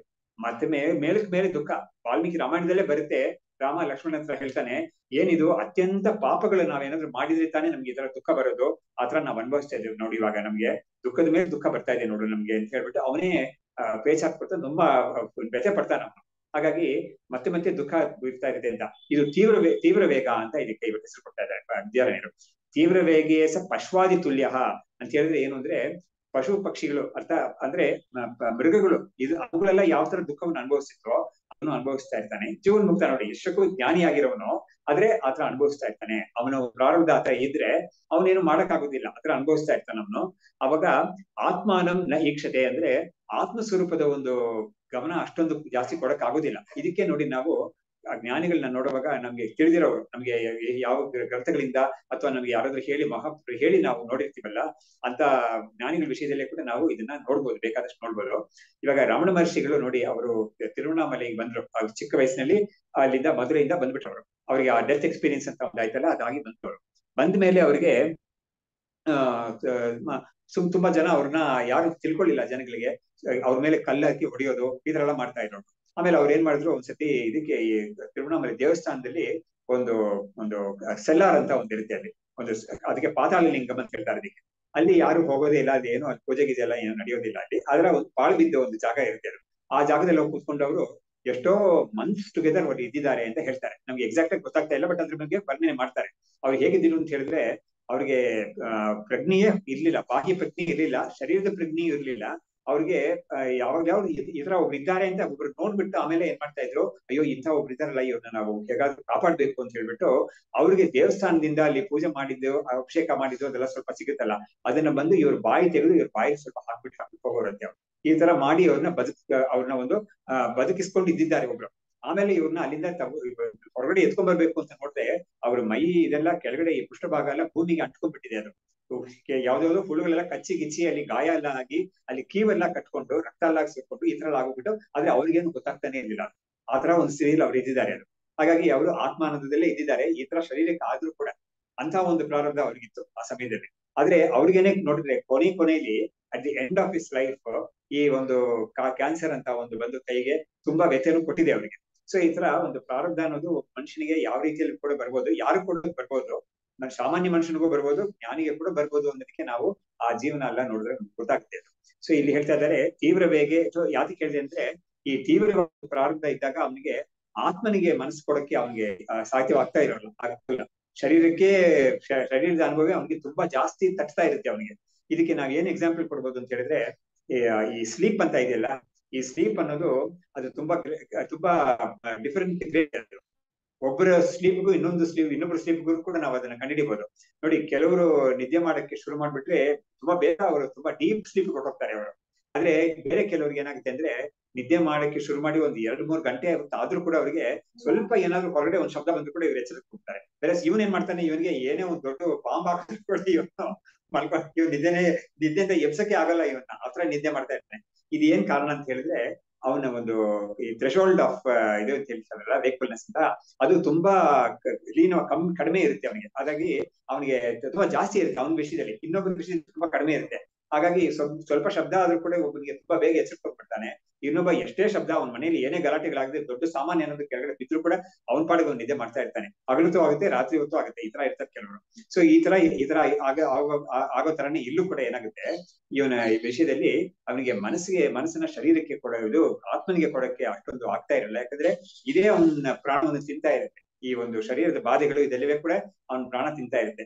ಆವಾಗ ಅಂತ ಅವನ್ ಏನ್ ಮಾಡ್ತಾನೆ ಅಂತ ಹೇಳಿದ್ರೆ, ಆತ್ಮನಿ ಪ್ರೀತಿ ಅಸ್ತಿ, ಆತ್ಮನ ವಿಷಯದಲ್ಲಿ ಪ್ರೀತಿ ಎಷ್ಟೇ ಇದೆ ಅದು, ಅದರಿಂದ ಅವನು ಒಂದು ರೀತಿಯಲ್ಲಿ ಒಂದು ಆತ್ಮರತಿಯಲ್ಲಿದ್ದಾನೆ ಅಂತ ನಾವು ಹೇಳ್ಬೋದು ಅಂತ ಇವ್ರು ಹೇಳ್ತಾ ಇದ್ದಾರೆ. ನೋಡಿ, ಇವರೇ ಜೀವನ್ ಮುಕ್ತರು, ಯಾರು ಬರೆದವರು ವಿದ್ಯಾರ್ಥಿಗಳೇ ಜೀವನ್ ಮುಕ್ತರು. ಅದರಿಂದ ಅವರು ಇದರ ಬಗ್ಗೆ ಎಲ್ಲ ತಿಳ್ಕೊಂಡು ಚೆನ್ನಾಗಿ ಅದನ್ನ ಎಕ್ಸ್ಪೀರಿಯನ್ಸ್ ಇಂದ ಅವ್ರು ಹೇಳ್ತಾ ಇದ್ದಾರೆ. ಅದರಿಂದ ನಾವು ಇಲ್ಲ ಅಂತ ಹೇಳಕ್ ಆಗೋದೇ ಇಲ್ಲ ಖಂಡಿತ. ಆಮೇಲೆ ನಾವು ಕೆಲವರ ಇದೆಲ್ಲ ನೋಡ್ತೀವಲ್ವಾ, ನಾವು ಅದನ್ನ ನೋಡ್ಬಿಟ್ಟು ಕೂಡ ನಾವು ಹೇಳ್ಬೋದು. ಇವಾಗ ನೋಡಿ, ಚಂದ್ರಶೇಖರ್ ಭಾರತಿಗಳ ವಿಷಯದಲ್ಲಿ ಒಂದು ಸಂದರ್ಭದಲ್ಲಿ ಅವರಿಗೆ ಏನೋ ಅವ್ರಿಗೆ ಸ್ವಲ್ಪ ಮನೋರೋಗ ಇದೆ ಅಂತ ಒಂದು ಭಾವನೆ ಬಂದಿತ್ತು. ಬಂದಾಗ ಬೆಂಗಳೂರಿಂದ ಒಬ್ರು ಡಾಕ್ಟರ್ ಹೋಗಿದ್ರು, ನಿಮ್ಹಾನ್ಸ್ ಇಂದ ಒಬ್ರು ಡಾಕ್ಟರ್ ಅದಕ್ಕೆ ಹೋಗಿದ್ದಾರೆ. ಅವ್ರು ಹೋಗ್ಬಿಟ್ಟು ಸ್ವಲ್ಪ ದಿವಸ ಇದ್ದಾರೆ. ಇದ್ಬಿಟ್ಟು ಅವ್ರಿಗೆ ಏನ್ ಡ್ಯೂಟಿ ಕೊಟ್ಟಿದ್ದಾರೆ ಅಂತ ಹೇಳಿದ್ರೆ, ಇವ್ರನ್ನ ನೀವು ಅಬ್ಸರ್ವ್ ಮಾಡ್ಬಿಟ್ಟು ನಮ್ಗೆ ಬಂದು ರಿಪೋರ್ಟ್ ಮಾಡ್ಬೇಕು, ಅವ್ರ ಸ್ಥಿತಿ ಏನು ಅಂತ ನಮ್ಗೆ ಬಂದು ರಿಪೋರ್ಟ್ ಮಾಡ್ಬೇಕು ಅಂತ ಅವ್ರನ್ನ ಕಳ್ಸಿರ್ತಾರೆ. ಅವರು ಇವ್ರನ್ನ ಅಬ್ಸರ್ವ್ ಮಾಡ್ತಾ ಇರ್ತಾರೆ ಸ್ವಲ್ಪ ದಿವಸ. ಬಟ್ ಅವ್ರಿಗೆ ಏನು ಮನಸ್ಸಿಗೆ ಇವ್ರು ಅಬ್ಸರ್ವ್ ಮಾಡ್ಬಿಟ್ಟು ಅವ್ರಿಗೆ ಏನು ತಿಳಿಯೋದೇ ಇಲ್ಲ. ಕೊನೆಯಲ್ಲಿ ಅವ್ರಿಗೆ ಇವ್ರ ಬಗ್ಗೆ ಅರ್ಥ ಮಾಡ್ಕೊಳಕ್ಕೆ ಆಗ್ತಾ ಇಲ್ಲ ಅವ್ರಿಗೆ. ಸೊ ಕೊನೆಯ ದಿವಸ ಅವರು ಸರಿ ಇನ್ಮೇಲೆ ಹೊಟ್ಟೋಗೋಣ ನಾವು ಬೆಂಗಳೂರಿಗೆ ಅಂತ ಹೇಳ್ಬಿಟ್ಟು ಅವರು ಮಂತ್ರಾಕ್ಷತೆ ಎತ್ಕೊಳಕ್ ಬರ್ತಾರೆ. ಅವ್ರು ಬಂದಾಗ ಗುರುಗಳು ಕೇಳ್ತಾರೆ, ನೀವು ಬಂದಿದ್ ಕೆಲಸ ಆಯ್ತಾ ಅಂತ ಕೇಳ್ತಾರೆ. ಇವರು ಸರಿಯಾಗಿ ಹೇಳಕ್ ಬರ್ತಾ ಇಲ್ಲ ಪಾಪ, ಇವ್ರು ತಪ್ಪಿಬಾಗ್ತಾರೆ ತುಂಬಾ. ಅವಾಗ ಗುರುಗಳು ಹೇಳ್ತಾರೆ, ನೋಡಿ ನಾವು ಯಾವ ಸ್ಥಿತಿಯಲ್ಲಿ ಇದೀವೋ ಅದು ನಮ್ ಪ್ರಾರಬ್ಧ ಅನುಭವಿಸ್ತಾ ಇದೀವಿ ನಾವು ಅಂತ ಹೇಳ್ಕೊಂಡ್ ಮಾತು ಹೇಳ್ತಾರೆ. ನಮ್ ಪ್ರಾರಬ್ಧ ಅದು ನಾವು ಅನುಭವಿಸ್ತಾ ಇದೀವಿ, ನೀವೇನು ಮಾಡಕ್ ಆಗೋದಿಲ್ಲ ಅದಕ್ಕೆ ಅಂತ ಅವ್ರು ಮಾತು ಹೇಳ್ತಾರೆ ಅವ್ರಿಗೆ. ಸೊ ಹೀಗೆ ಒಂದು ವಿಷಯ ನಾವು ಅವ್ರ ಬಾಯಿಂದಾನೇ ಬಂದಿರೋ ಮಾತಿದ್ರು. ಸೊ ಹೀಗೆ ಅದು ಕೂಡ ನೋಡಿ, ಈ ಪ್ರಾರಬ್ಧ ಅನ್ನೋದು ಕೂಡ ತೀವ್ರವಾಗಿರೋದು ಒಂದು ಫೇಸ್ ಅಲ್ಲಿ ಇರುತ್ತೆ, ಇನ್ನೊಂದು ಫೇಸ್ ಅಲ್ಲಿ ಅದು ಕಡಿಮೆ ಆಗುತ್ತೆ. ಸಾಮಾನ್ಯ ಮನುಷ್ಯರಿಗೂ ಅಷ್ಟೇ ತಾನೆ, ಒಂದು ಕಷ್ಟದಲ್ಲೇ ಇರ್ತಾನೆ ಯಾವಾಗ್ಲೂ ಅಂತಾನೆ ಹೇಳಕ್ ಆಗುದಿಲ್ಲ. ಒಂದ್ ಸ್ವಲ್ಪ ಕಷ್ಟ ಬರುತ್ತೆ, ಅದಂತ ಸ್ವಲ್ಪ ಕಡಿಮೆ ಆಗುತ್ತೆ ಕಷ್ಟ, ಸ್ವಲ್ಪ ದಿವಸ ಸುಖವಾಗಿರ್ತಾನೆ. ಇದೆಲ್ಲ ಇರುತ್ತೆ ಮನುಷ್ಯರ, ಇದೇ ತರನೇ ಅವ್ರಿಗೂ ಕೂಡ ಆಗುತ್ತೆ ಅಂತ ಹೇಳುವಾಗ, ಈ ತೀವ್ರ ವೇಗವಾಗಿರೋ ಸಮಯದಲ್ಲಿ ಏನಾಗುತ್ತೆ, ಪಶುವಾದಿ ತುಲ್ಯ, ಪ್ರಾಣಿ ಪಕ್ಷಿಗಳೆಲ್ಲ ಹೇಗೆ ಇರುತ್ತೋ ಅದೇ ತರನೇ ಇವನು ಇರ್ತಾನೆ ಅಂತ. ಸೊ ಹೀಗೆ ಅದು ಆನಂದದಲ್ಲಿ ಅವನಿಗೆ ತುಂಬಾ ಕಡಿಮೆ ಆನಂದ ಅವನಿಗೆ ಅನುಭವಿಸ್ತಾನೆ ಅಂತ. ಇದನ್ನ ನಾವು ಇನ್ನೊಂದು ರೀತಿಯಲ್ಲಿ ಕೂಡ ನಮ್ಮ ಶಾಸ್ತ್ರದಲ್ಲಿ ಇವರೇ ಕೂಡ, ಯಾರು ನಮ್ಮ ವಿದ್ಯಾರಣ್ಯರೇ ಜೀವನ್ ಮುಕ್ತಿ ವಿವೇಕದಲ್ಲಿ ಬ್ರಹ್ಮವಿದ್ ವರಹ, ಬ್ರಹ್ಮವಿದ್ ವರಿಯಾನ್, ಬ್ರಹ್ಮವಿದ್ ವರಿಷ್ಠ ಅಂತ 4 ಬಗೆಯಾಗಿ ಬ್ರಹ್ಮವಿದ್ಗಳನ್ನ ಹೇಳಿದ್ದಾರೆ. ಅವಾಗ ಈ ವರಿಷ್ಠ ಅಂತ ಇದಾನಲ್ಲ, ಹೈಯೆಸ್ಟ್, ಅವನಿಗೆ ಸುಪ್ರೀಂ ಆನಂದ ಅವನಿಗೆ. ಬೇರೆ ಬಾಕಿಯವರಿಗೆ ಎಲ್ಲರೂ ಜ್ಞಾನಿಗಳೇ, 4 ಬಗೆಯಾದ ಜ್ಞಾನಿಗಳು ಮುಕ್ತರೆ, ಅವ್ರಿಗೆ ಇನ್ನ ಮತ್ತೆ ಜನ್ಮ ಇಲ್ಲ ಅನ್ನೋದು ತೀರ್ಮಾನ. ಆದ್ರೆ ಬದುಕಿರೋ ಸಮಯದವರೆಗೂ ಅವ್ರು ಹೇಗಿರ್ತಾರೆ ಅನ್ನೋದನ್ನ ಇಟ್ಕೊಂಡು ಈ ಒಂದು ಕ್ಯಾಟಗರೀಸ್ ಮಾಡಿದ್ದಾರೆ. ನೋಡಿ ಅವ್ರ ಬದುಕಿದ ಹೇಗೆ ಬದುಕಿದ್ದಾರೆ ಅಂತ ನೋಡಿ ಲೋಕದಲ್ಲಿ ಶಾಸ್ತ್ರ ಏನ್ ಮಾಡುತ್ತೆ, ಈ ತರ ಕ್ಯಾಟಗರೀಸ್ ಮಾಡುತ್ತೆ. ಅದನ್ನ ಒಳಗೆ ಕ್ಯಾಟಗರೀಸ್ ಮಾಡ್ಬಿಟ್ಟು ನೀನು ಒಬ್ಬೊಬ್ಬ ಜ್ಞಾನಿನೂ ಯಾವ ಕ್ಯಾಟಗರಿ ಬೇಕಾದ್ರೆ ನೀನ್ ಹಾಕೋಬಹುದು, ಆದ್ರೆ ಈ ತರ ಬಗೆಯಲ್ಲಿ ಇರುತ್ತೆ ಅವ್ರ ಅನುಭವ ಅಂತ ಅದನ್ನ ಹೇಳ್ತಾ ಇದ್ದಾರೆ. ಇದೊಂದು ತಮ್ಮ ಇದು ಏನೋ ಹೇಳ್ತಾರೆ, ಮಾರ್ಕ್ ಅಂತ ಹೇಳ್ತಾರಲ್ಲ, ಆ ತರ ಒಂದು ತಮ್ಮ ರೂಲ್ ಅಂತ ಹೇಳ್ತಾರಲ್ಲ, ಆ ರೀತಿಯಲ್ಲಿ ಹೇಳಿದ್ದಾರೆ ಇದನ್ನ. ತೀವ್ರ ವೇಗೆ ಸ ಪಶ್ವಾದಿ ತುಲ್ಯ ಆತ್ಮಾನಮೀಕ್ಷತೆ ಆತ್ಮನಿ ಪ್ರೀತಿರಸ್ತೀತಿ ಭವೇದ್ ಆತ್ಮರತಿ ಸ್ತದಾ ಅಂತ ಹೇಳ್ಬಿಟ್ಟು, ಅವನಿಗೆ ಆತ್ಮನಲ್ಲಿ ಪ್ರೀತಿ ಇದೆ ಖಂಡಿತ, ಅದಿಲ್ಲ ಅಂತ ಹೇಳ್ತಾ ಇಲ್ಲ. ಆ ಪ್ರೀತಿ ಇರೋದ್ರಿಂದ ತಾನೇ ಅವನು ಮುಮುಕ್ಷವಾಗಿದ್ದು ಮೋಕ್ಷವನ್ನು ಹೊಂದಿದ್ದಾನೆ, ಅವನು ಮುಕ್ತನಾಗಿದ್ದಾನೆ. ಅದರಿಂದ ಅದಿಲ್ಲ ಅಂತ ಹೇಳಕ್ಕಾಗಿಲ್ಲ. ಆದ್ರೆ ಈ ಪ್ರಾರಬ್ಧ ಅನ್ನೋದು ಎಷ್ಟು ಗಟ್ಟಿಯಾಗಿ ಅವನಿಗೆ ಕೊಡ್ತಾ ಬರ್ತಾ ಇದೆ ಅಂತ ಹೇಳಿದ್ರೆ, ಅವನಿಗೆ ಅದನ್ನ ಅವನೇನು ಮಾಡಕ್ ಆಗೋದಿಲ್ಲ. ಅದು ಅದ್ರ ಜೊತೆಗೆ ಇರ್ಬೇಕು, ಅವನು ಬೇರೆ ದಾರಿ ಇಲ್ಲ ಅಂತ. ಈ ಪ್ರಾರಬ್ಧಾಯ ಸಮರ್ಪಿತಂ ಪಪುಹು ಸ ಗುರುರಿತ್ಯೇಷಾ ಮನೀಷಾ ಮಮ ಅಂತ ಮನೀಷಾ ಪಂಚಕದಲ್ಲಿ ಬರುತ್ತಲ್ವಾ, ಅದು ಅಲ್ಲಿ ಕೂಡ ಏನ್ ಮಾಡ್ತಾನೆ, ಏನ್ ಹೇಳಿದ್ದಾರೆ ಅಂದ್ರೆ, ಅವನಿಗೆ ಶರೀರವನ್ನ ಪ್ರಾರಬ್ಧಕ್ಕೆ ಒಪ್ಪಿಸ್ಬಿಡ್ತಾನೆ.